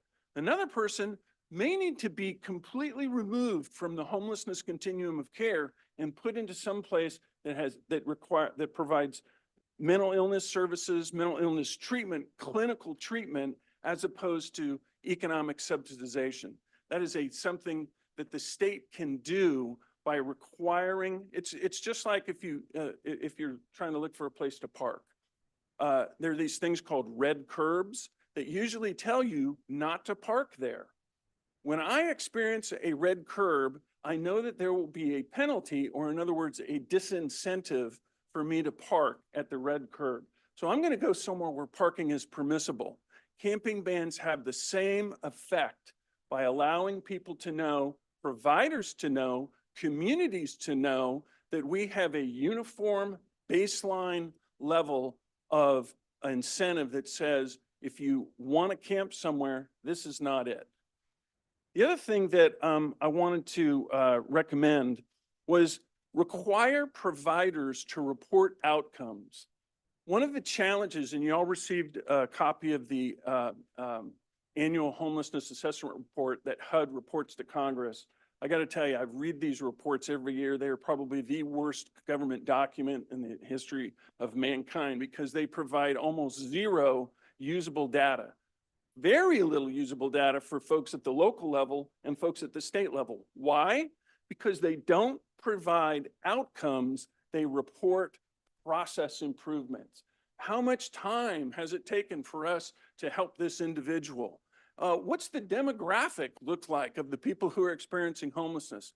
Most folks that I know, they want to know, look, did this person get the treatment that they needed? Did they get the referrals that they need? Did they actually complete the program? Has their earned income increased? Are they less likely to recidivate? Are they successfully completing a drug treatment program? Are they on a long-acting injectable antipsychotic so they won't have as many displays of public psychosis and endanger the public and do other things like that? So require programs to report outcomes. You need to pair those outcomes with financial transparencies so that the folks can know what they're spending money on and how that is actually addressing the problem. Is the objective to get everybody into housing? That's nice. Another objective could be, are we actually reducing the number of people who are living on the streets? Those are different objectives and they require different interventions.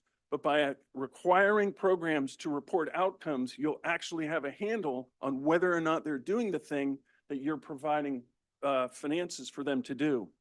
The third thing is move beyond the provision of subsidized housing to solve the toughest cases.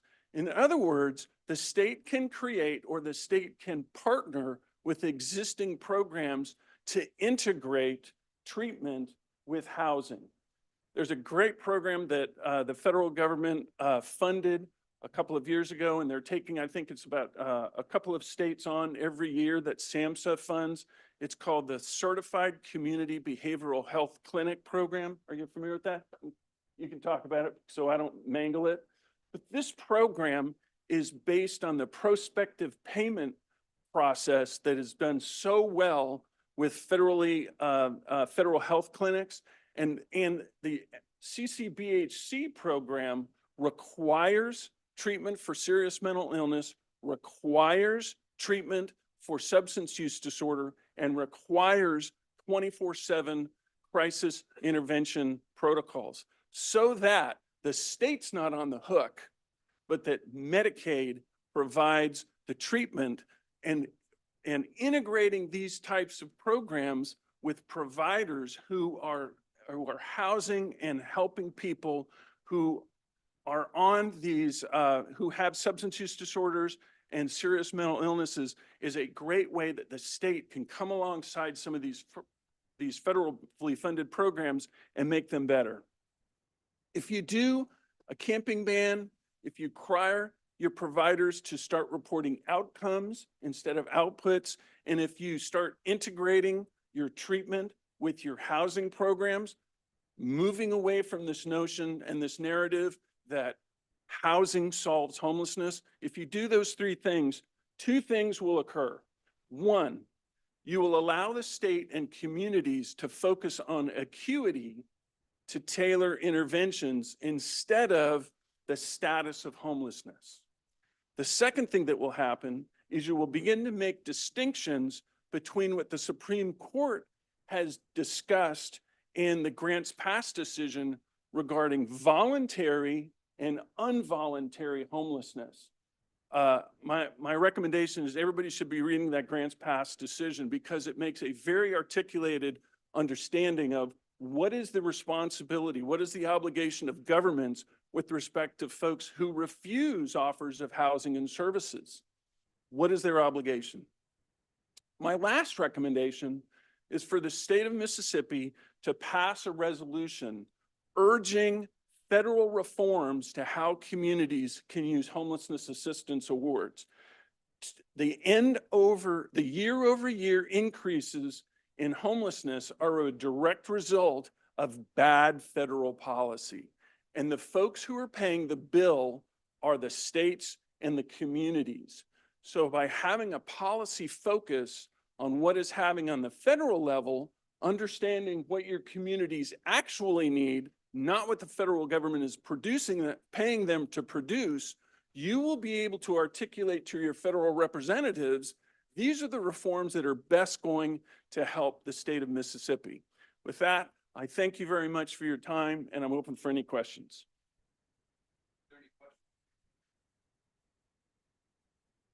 Senator England, you want to be recognized for a question? Yes, Mr. Chairman, please. You're recognized. Thank you, Mr. Chairman.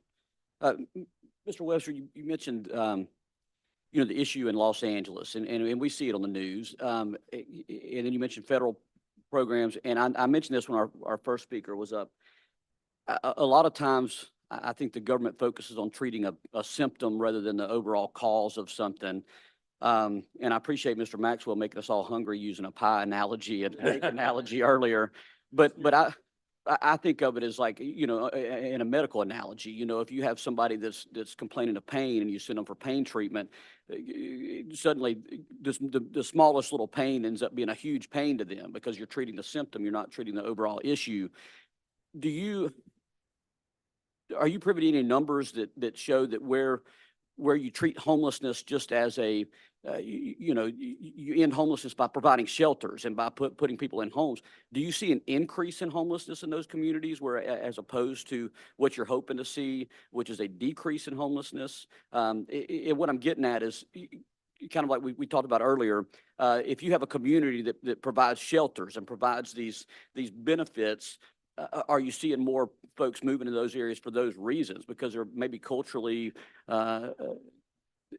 accepted their homelessness as opposed to getting their treatment? Yes. So there's two, as I understand your question, there's two parts to your question. The first question is, do you see a positive incentive for people who want to benefit from being homeless? Do you see those communities increase in homelessness? And the answer is absolutely. On the West Coast of the United States, we make it easy. We have a general relief benefit at the county level of more than $200 a month for people just to come and claim poverty, and they get cash money. So that's a huge benefit. The second incentive is a lack of enforcement. I got to tell you, go to a lot of meetings, hear a lot of people, hear a lot of activists. It's so refreshing to come to Mississippi and hear people say, we need to use common sense. We need to reunify people back to their families. In Los Angeles, they don't say that. They say things like people have a right to housing, and it's your job as the government to give them the funds so that they have a right to housing. It's a very different mindset. So when you make it, first law of economics, right? You subsidize something if you want more of it. And that's what they've done in the West Coast. They've subsidized more homelessness. They have minimized penalties for drug addiction, for drug distribution. And I got to tell you, in Skid Row, the largest concentration of homelessness in the United States in Los Angeles, I visit it often. It's not a pleasant experience. The people who are running Skid Row are the criminal gangs. A tent on Skid Row costs somebody rent. You either pay with real money or you pay in other ways, but you're going to pay. Cartels are involved. Cartels are involved in the infusion of methamphetamine and fentanyl from the southern border. If you want to know what's going on in the southern part of Mississippi, where you've got a corridor It is the same pattern that's going on in Utah along the I-15 corridor. It is the same pattern that's going on in California along the I-5 corridor. You have distribution traffics for drug and human trafficking that these cartels use homeless encampments as a way to shield themselves from any kind of transparency and exposure. So your first question is, you make it easier, you're going to get more. The second part of your question is that because the federal program requires the same thing from every community, and the federal government outside of California in the other 49 states is the major funder of homelessness assistance to communities, you're going to get the same results. You get increases, state by state by state. You'll see some, I also want to mention this. The VA program, the reason that veteran homelessness is decreasing is not because there's some kind of special outreach or anything to veterans. It's because of the provision of actual clinical services that are paired with the housing that veterans who qualify for the VA VASH program are entitled to. So if we could do this, we could actually see a statistical decline in veterans homelessness. If we could do that for veterans, how about other folks? We need to take that note. It's no magic about veterans. It's that they're doing something by pairing clinical services with treatment. But the answer to your question is the federal policy dominates homelessness assistance. The strings to federal money that go into communities are significant in terms of what they prioritize, how they spend their money, wasted time that nonprofits do not have the time or the money to waste because the federal government has done it the way that they do with the continuum of care program. Thank you. And just one more brief thing. I think it's very interesting, this, if I may, Mr. Chairman, very interesting, this idea of a camping ban, because I'll tell you, in this job, if something seems heartless, it's going to be really hard to pass. But that's not necessarily the case. And Senator Wiggins and I see this a lot. We represent the coastal area of Mississippi where we have bridges, and you have these communities that pop up under these bridges. And then the idea becomes, well, why are you throwing these folks out of there? Why are you cleaning them up? But that's actually, for if I understand you correctly, by allowing those folks to stay there and camp, we're not going to solve the homelessness problem. Completely uncompassionate. By allowing people to spiral with untreated mental illness, untreated addiction, no opportunities, just to leave them alone because at some point they're going to come to their senses.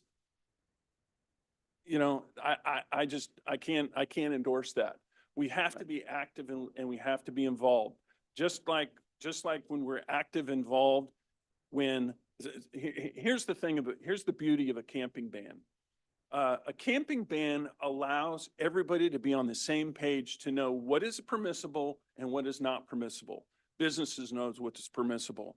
Residents know what's permissible. Homeowners know what's permissible. Law enforcement agencies know what's permissible. Providers know what's permissible. So you have these folks that are getting taken from one state to the other. With a camping ban, you're going to have, I'm not going to say it solves it, but it provides a significant negative incentive because folks are going to know, if you take me to Mississippi, I can't hang out in Mississippi. Where are you taking me there for? Take me to Tennessee. I'm just kidding. But my point is that it gives everybody an understanding, and it allows for an opportunity for those folks who are in violation of a camping ban. Now you can do a real proper intake. When you do a real proper intake, now you can actually say, what led you to believe that you can park on public land or you can camp on public land over here? Maybe there's an opportunity to do an acuity assessment. If there's an opportunity to do an acuity assessment, now you can rightly place these people in the right areas that the state or the county or the municipality can actually provide. If somebody says, look, my boyfriend beat me up and this is the only place I could go, that is a very different intervention that a municipality can be involved with by providing some rental assistance or directing them to a domestic violence shelter. That is a very different assessment and intervention that if somebody says, this tree I've got to chop this tree down because the devil inside of my head, I'm not making fun. These are actual things that people will say. The devil inside my head is telling me that I've got to kill these people. That is a very different intervention and assessment. And by having a camping ban, you actually have the ability, because everybody is on the same page, to understand how it is that we need to start providing assessments and interventions to adequately address the problem and not the symptom. Yeah, thank you very much for that. I think because messaging is very important when it comes to our legislation, and that's very helpful for us. So thank you. Welcome. Thank you, Senator England, for your questions. Thank you, Director Webster, for your input here and for your comments. And if you want to move your organization to Mississippi, we have really, really great people here, and we have Remember, low my cost. organization has one purpose, and that's to sue people who are not compliant. Yes, ma'am. Thank you. Thank you. Next, we're going to invite Wendy Bailey, Executive Director of Department of Mental Health. Director Bailey, Commissioner, thank you for being here. Absolutely. Thank you. And I've got a little handout that I'm going to pass out because I'm going to kind of change mine up from what I was going to say, because you've heard a lot of the statistics already. So I'm going to move past that. And I think I'm just going to focus on what we're doing in Mississippi, so you can have an idea of that. And then also some national strategies that I think will work here in the state as well. So then if you look at your handout, we'll skip kind of to the middle of it on efforts that are being made by the Department of Mental Health and other partners across the state. The first one, this reentry effort, this is brand new. We just received notification in November that we received a federal grant for this. And it is going to be a partnership with the Department of Corrections. You heard earlier about individuals who are leaving the correctional system, who have a serious mental illness and often end up homeless. So what this project is it sends in certified peer support specialists to work in the 2 women's prisons in the state and the National Alliance on Mental Illness, NAMI, to do group therapy and work in this prison system, and then helps when they're re-entering back into the community. The point is that they'll be connected with a community provider, like a community mental health center or another provider, and they will get information in how to re-enter. For example, the license that we were talking about, if they have certain benefits they need to get reestablished. So this re-entry program is a pilot, and we'll be working in those 2 female prisons in the state. There's also 2 drop-in centers in Mississippi. There's one in Biloxi that's operated by the Mental Health Association of South Mississippi, and there's one in Region 9, which is Hinds County, that's operated by Hinds Behavioral Health Services. So I'm not going to steal Dietrich's thunder. I'm going to let him talk about that. But the 2 drop-in centers, the purpose is it's a place that someone who is homeless can go to during the day, and they help get them connected again to employment, to services they may need for substance use or for mental health, for different benefits that they might qualify for. But the key to this, and I'm sure Dietrich's going to tell you this, is building trust. So when you look at the report that goes to Congress, which is the National Homeless Assessment Report each year, it talks about 3 things. No matter what the homeless program is that you're working towards, there's 3 key things when you're working with individuals who are homeless. You have to establish trust and safety, and that takes some time. You have to build ongoing engagement, and you have to connect to housing and services. Those are absolutely key, and that's what the drop-in centers strive to do. Then if you flip over, I want to talk a little bit about the housing initiatives, and some of these have already been discussed. And several of the presenters mentioned Choice, the Choice Housing Program. So I'm going to talk a little bit about that, and it goes hand in hand with what you just addressed. You cannot have housing and think housing alone is going to solve the problem. If the individual has substance use disorder or the individual has mental illness, they need housing, yes, but they have to have the services in order for them to stay healthy. So the Choice program was established by you, the legislature, back in 2014.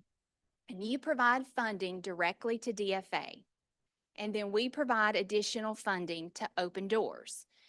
And what this does is the person is provided rental assistance through a voucher. The individual has a serious mental illness. Priority one is individuals who have been to a state hospital and maybe have had multiple admissions to a state hospital, but they're provided the housing voucher, and that's done through Mississippi Home Corps. But then they're connected to the services that they need at their community mental health center. So they're receiving those services like a PAC team, for example, a program of assertive community treatment, or an I-Court team, intensive community outreach recovery teams. So you have the housing voucher, and then you have the services. There were 353 vouchers that were provided last year. So 353 new vouchers that were provided last year, outside of the people who were already having a voucher that goes over into a new fiscal year. Out of those individuals, there was a 1% readmission rate to the state hospital. 1%. It works. So that's the choice program. There's another program that Mississippi Home Corps does, and that's called the Mississippi Affirmative Olmstead Initiative. So there's more than 400 tax credit housing units across the state. And all you need to access those is actually a letter from your physician that you have a mental illness. And those are spread out throughout the state. They're not in all counties. But what happens there is they provide that letter. It goes through Mississippi Home Corps, and they can get that housing credit and that housing initiative there as well.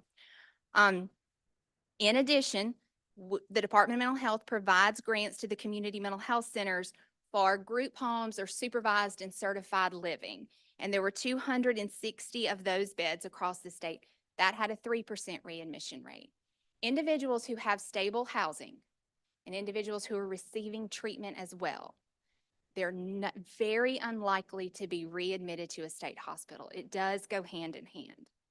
We also have in Mississippi a federal grant called the PATH grant, and that is to reduce or eliminate homelessness for individuals. That's the specific criteria for that.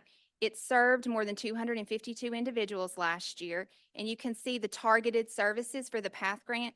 You have to do street outreach. You have to have case management, goes back to the services again. And then you have to also have services that are not always provided mainstream. And that's a key there. What's not on your sheet that I want to just briefly talk about is some national strategies that I think the state could look at. And some of these you'll see we're already looking at.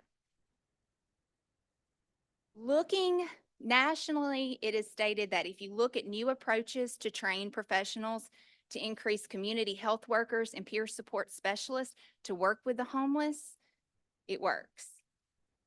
I know that Dr. Edney with the State Health Department has included a proposal for community health workers that helps people get connected and navigate the services that they need. Certified peer support specialists through the community providers that are certified by DMH and through our state hospitals too. They can provide that connection to people to get the services that they need. Invest in those models that do include peer support specialists, individuals who have lived experience, who have been there, who've had a mental illness, who've had a substance use disorder in a recovery.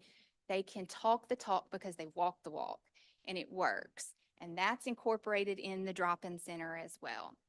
Integrating mental health and substance use disorder treatment into primary health care settings, true integrated care.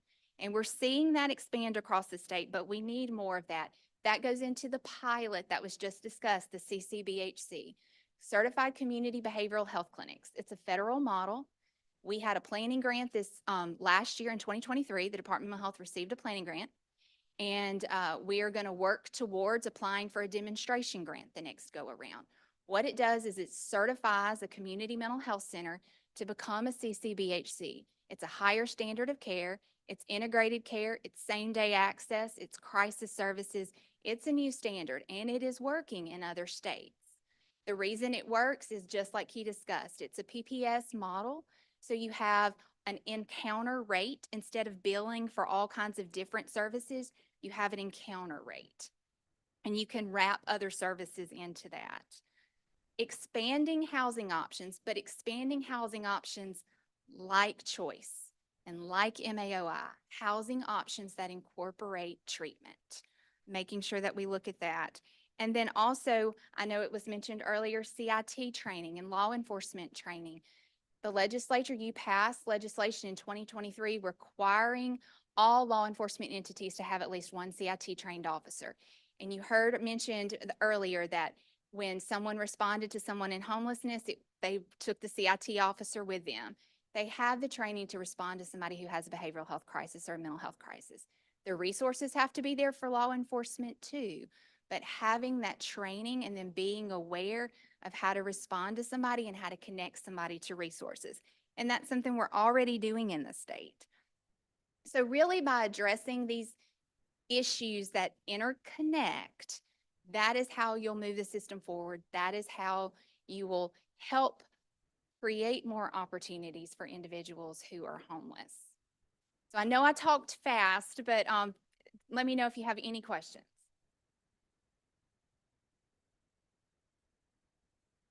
Okay. Been our local leaders, so I appreciate it. They're doing great work across the state. There's a lot of good work going on in the communities across the state at the local level. A lot of good partnership. It really is. Okay, next, our invitation is to Derek Johnson, Hines Behavioral Health, the Bridge. Good afternoon, everyone. My name is Dietrich Johnson. I'm sorry, Okay. sir. That's all right. I'm the Apologize. team lead. That's okay. I'm the team lead of the Bridge Drop-In Center, which is connected with Hines Behavior Health Services. And I'm also the founding pastor of Abundance of Grace Christian Church, which is strategically located near the Bridge Drop-In Center. Thank you for your service that you provide for our state.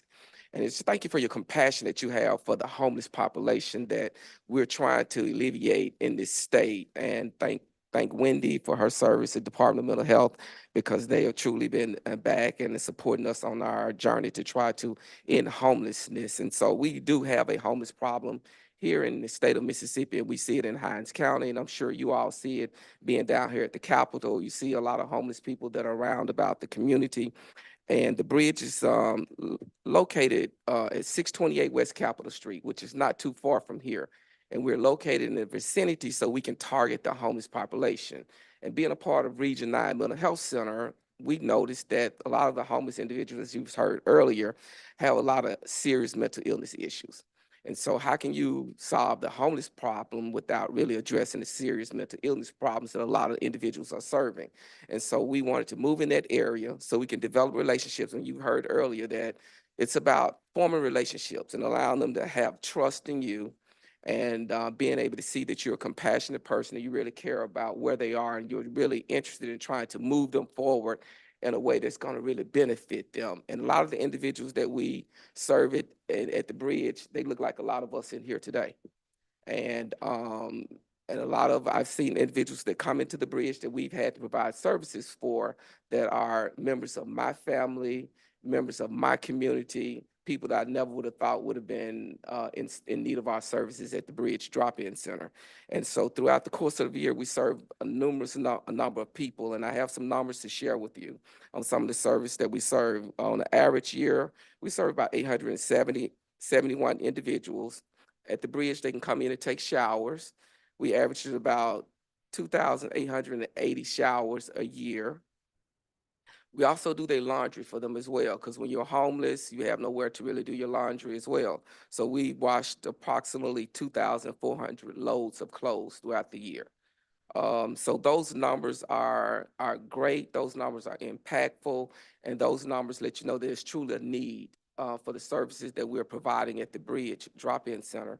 And we have an opportunity to be able to form those relationships with them. And as of May 18th, I think, 2000, and we've been open 6 years now.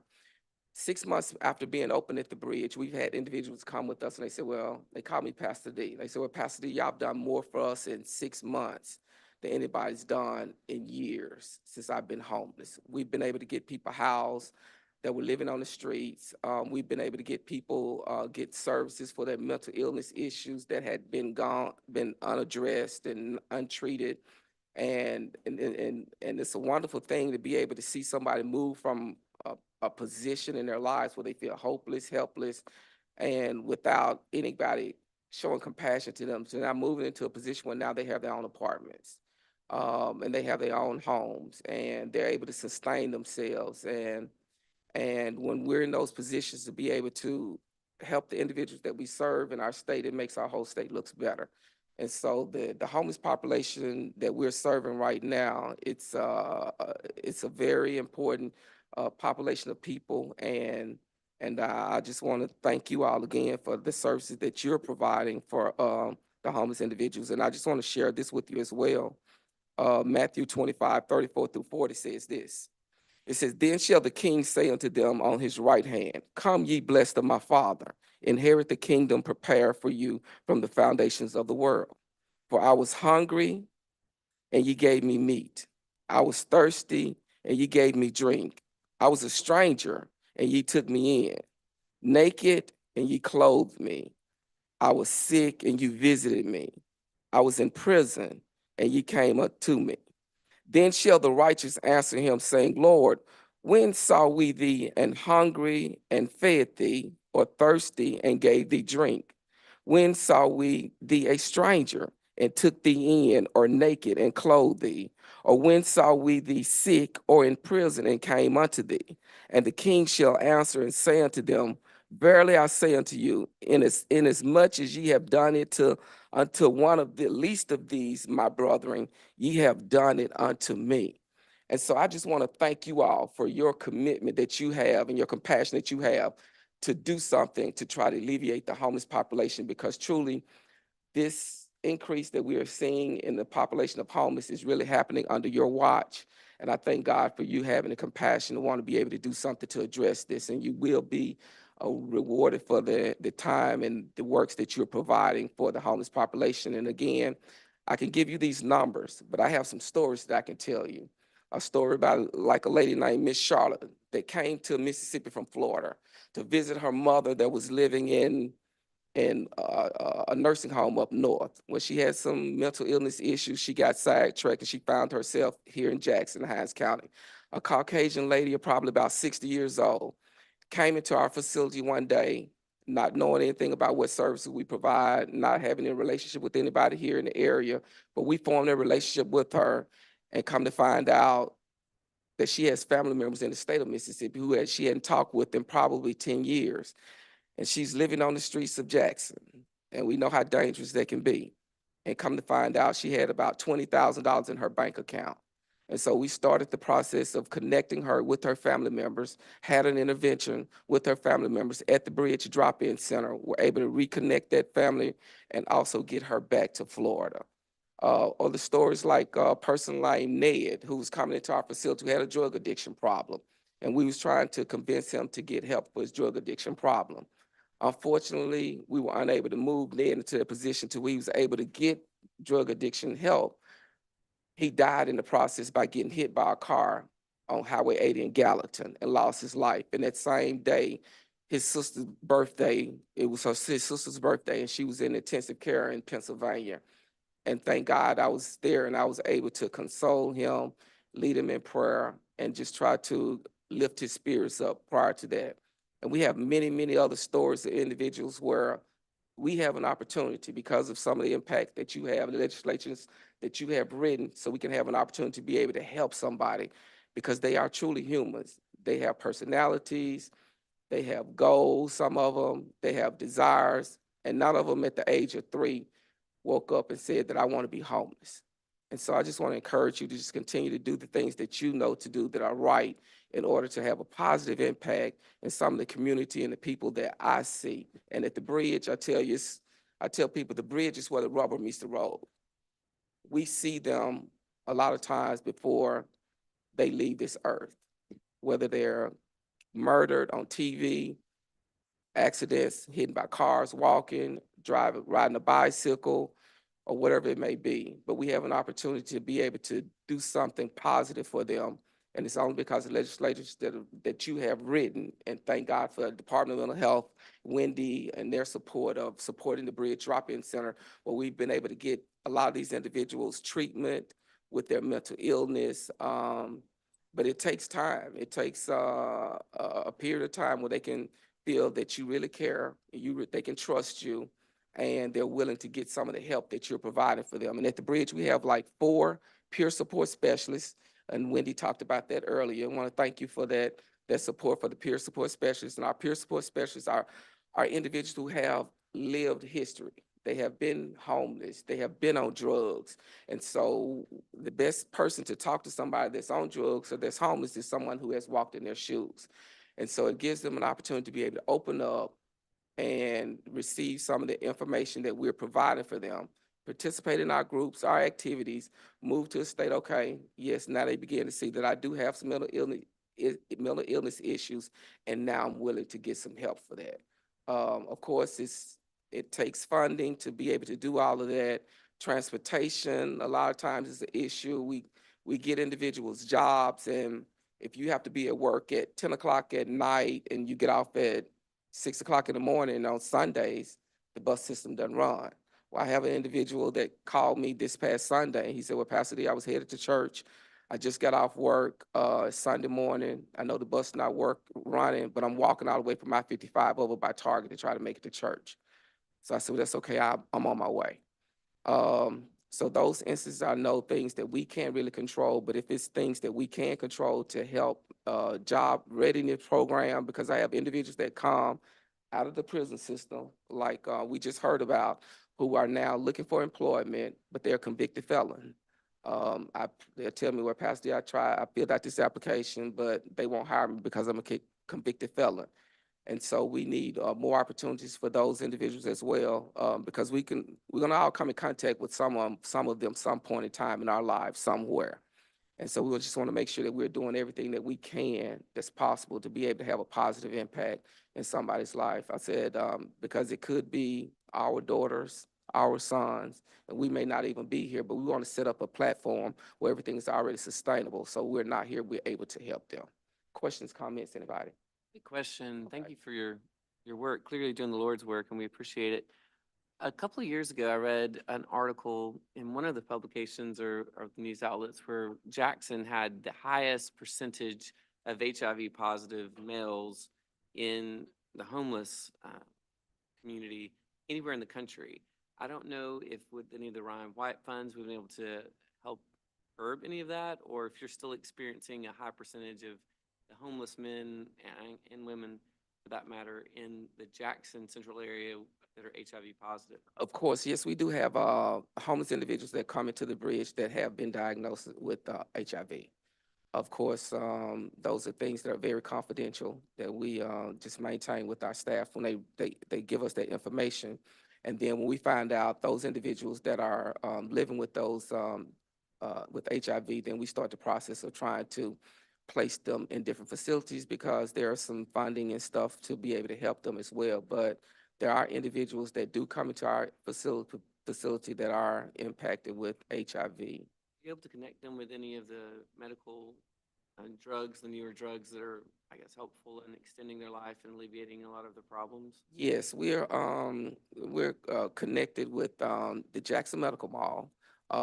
And so some of the staff there, they know that the individuals they visit in and out of our facility a lot of times. So they'll contact us trying to track down that person if they hadn't been in recently to receive their treatment, their medication, and those type of things like that. And then looking for us to be able to just reconnect them back with those resources. So when they do come in, then I'll mention to them, hey, well, the medical mall is looking for you to try to give you some of your medication. Do you need transportation? Do we need to get you there?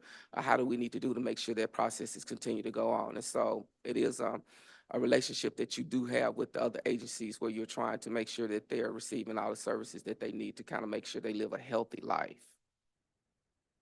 All right, I think that's all the questions and all the time we have. Honestly, we got save the best for last here, Mr. Talamus White, the CEO and founder. Oh, I got one other after that. CEO and founder of the Jackson Resource Center, Miss Patalamus White. Sorry about that. That's okay. Please share with us your experience. Good afternoon. When I came, I thought I was going to be saying good morning. My name is Patalamus White. I am the founder and CEO of Jackson Resource Center.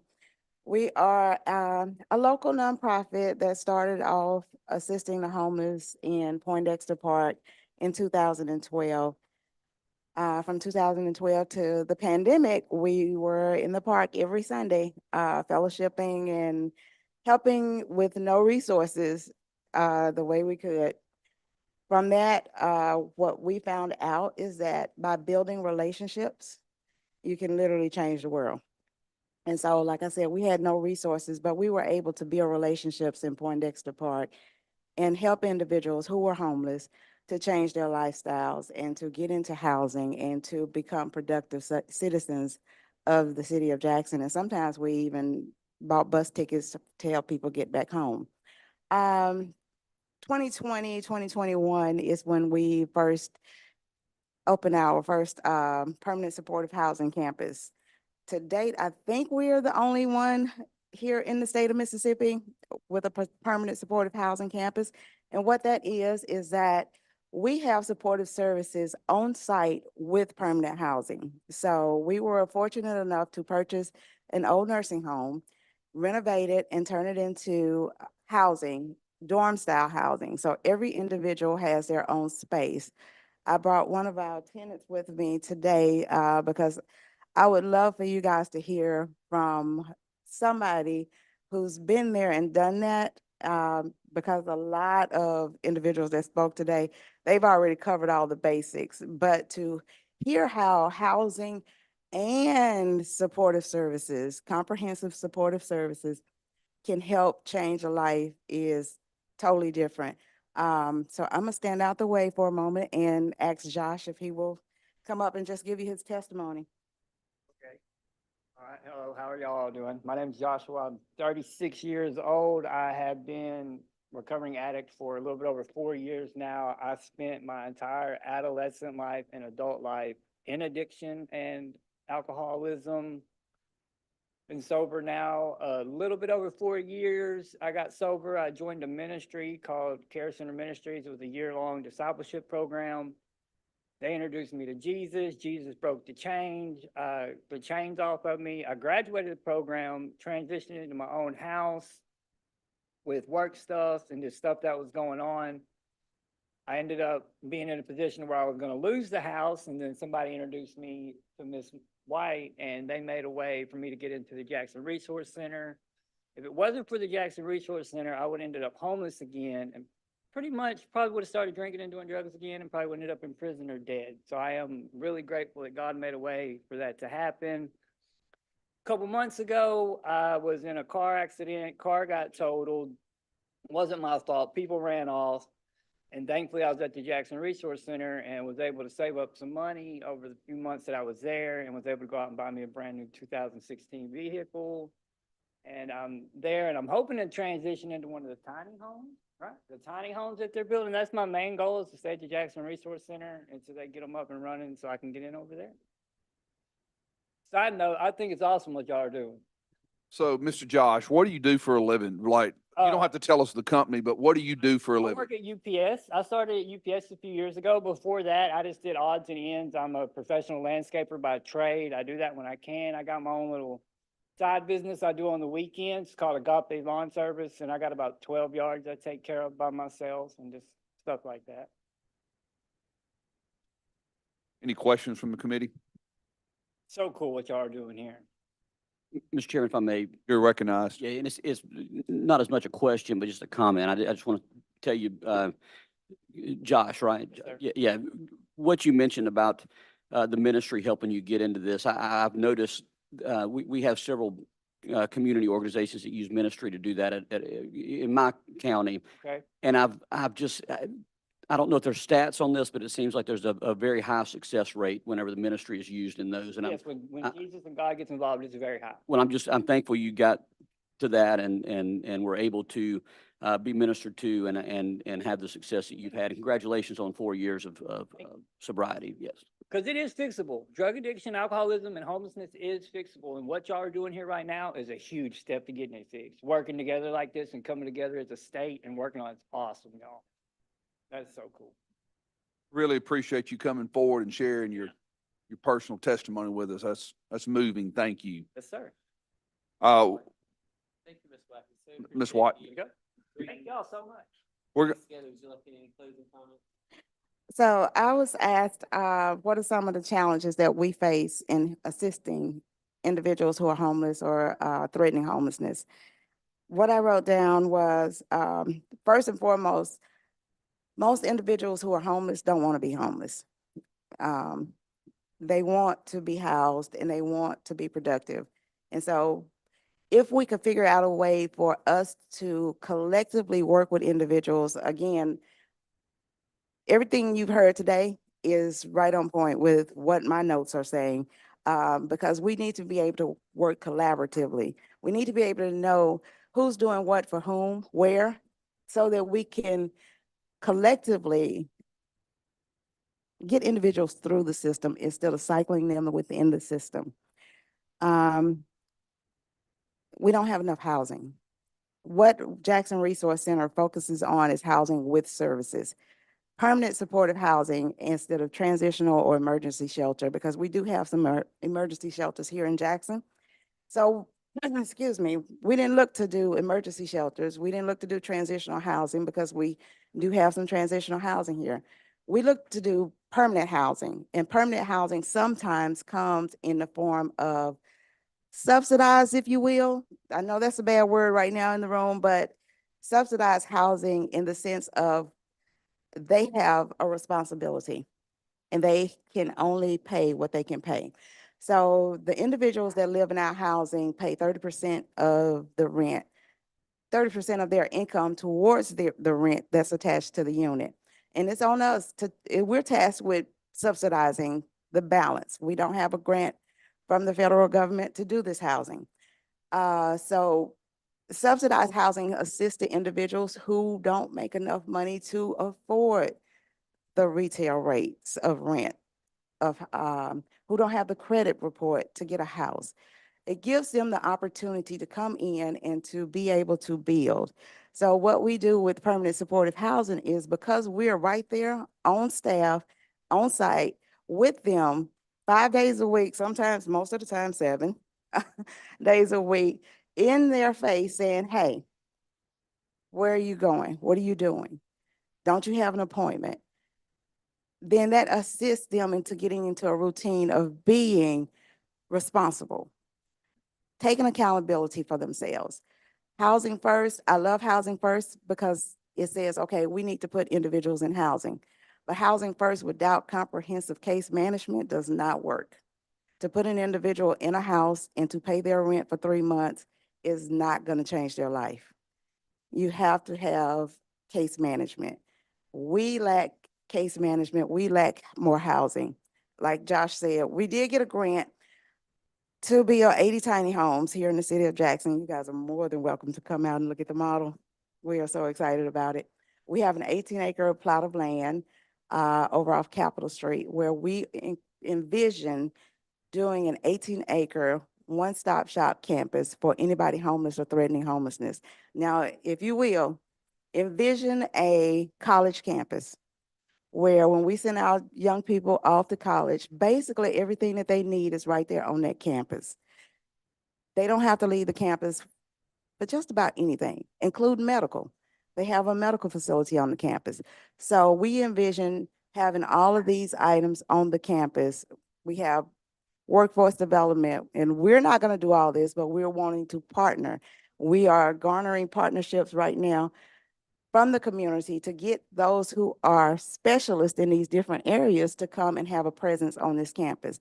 So if you've got housing and you've got job training, you've got medical, you've got everything you need right here, then we can bring more individuals off of the streets of Jackson, and we can keep those from going to the streets of Jackson, because it is harder to, once somebody gets acclimated to that life, to transition them back to the way they can be productive.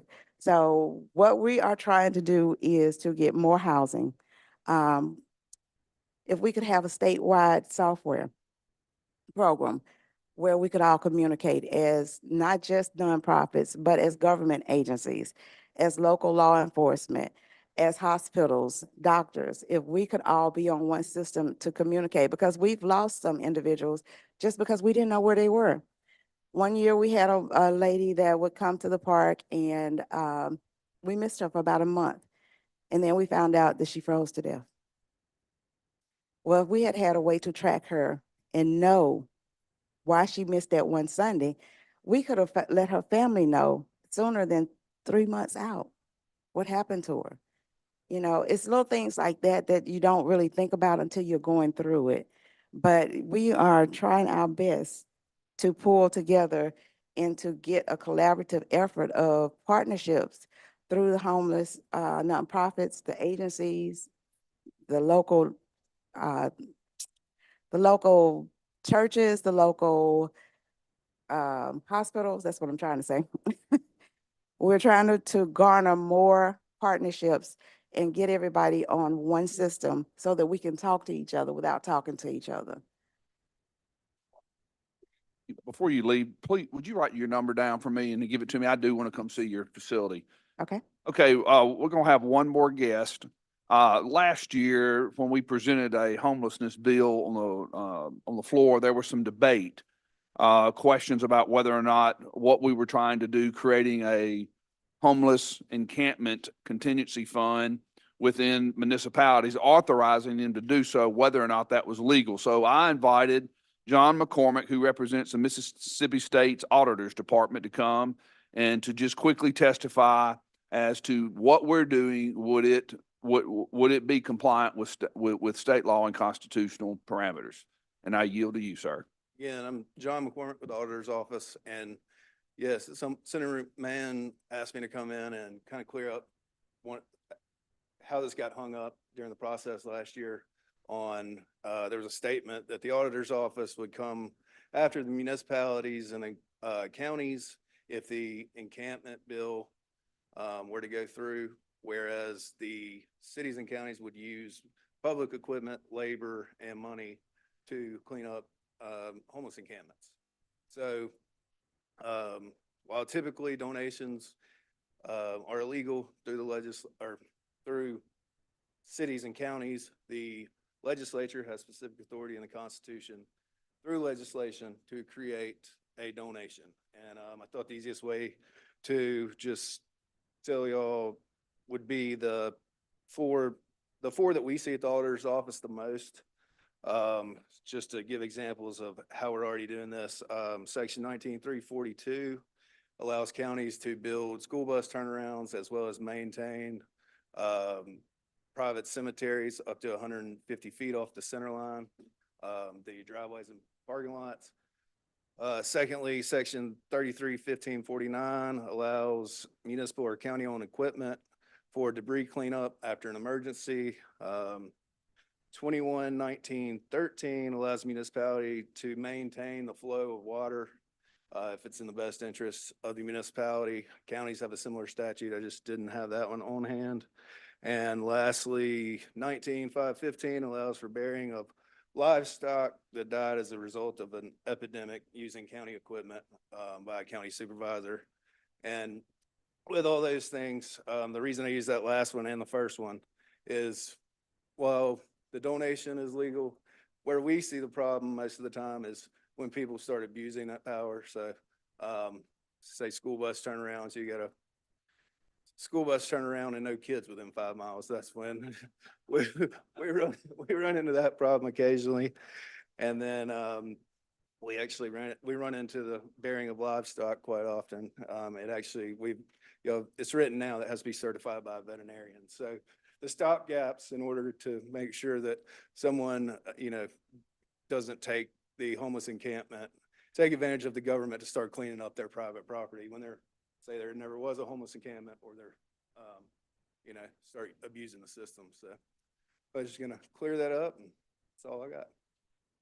Yield for any questions from the committee or from our staff? Mr. Chairman, I yield back to you. Thank you, sir, and thank you, co-chairman here of this committee. I did want to point out, we did invite one additional guest who was not able to be here because he was out of state. He was a recommendation of Mayor Billy Hughes. He was Mr. Leonard Papania with the Ocean Health Care. They have 48 hospitals in 9 states, and he was to be here, but unfortunately his schedule did not allow. So to our coastal friends, we certainly did try to get some coastal representation. They just were out of town, unfortunately, today. But with that being said, we thank you for your participation, and we're going to adjourn this joint hearing, and hopefully some good legislation may flow from what we heard today. Thank you all.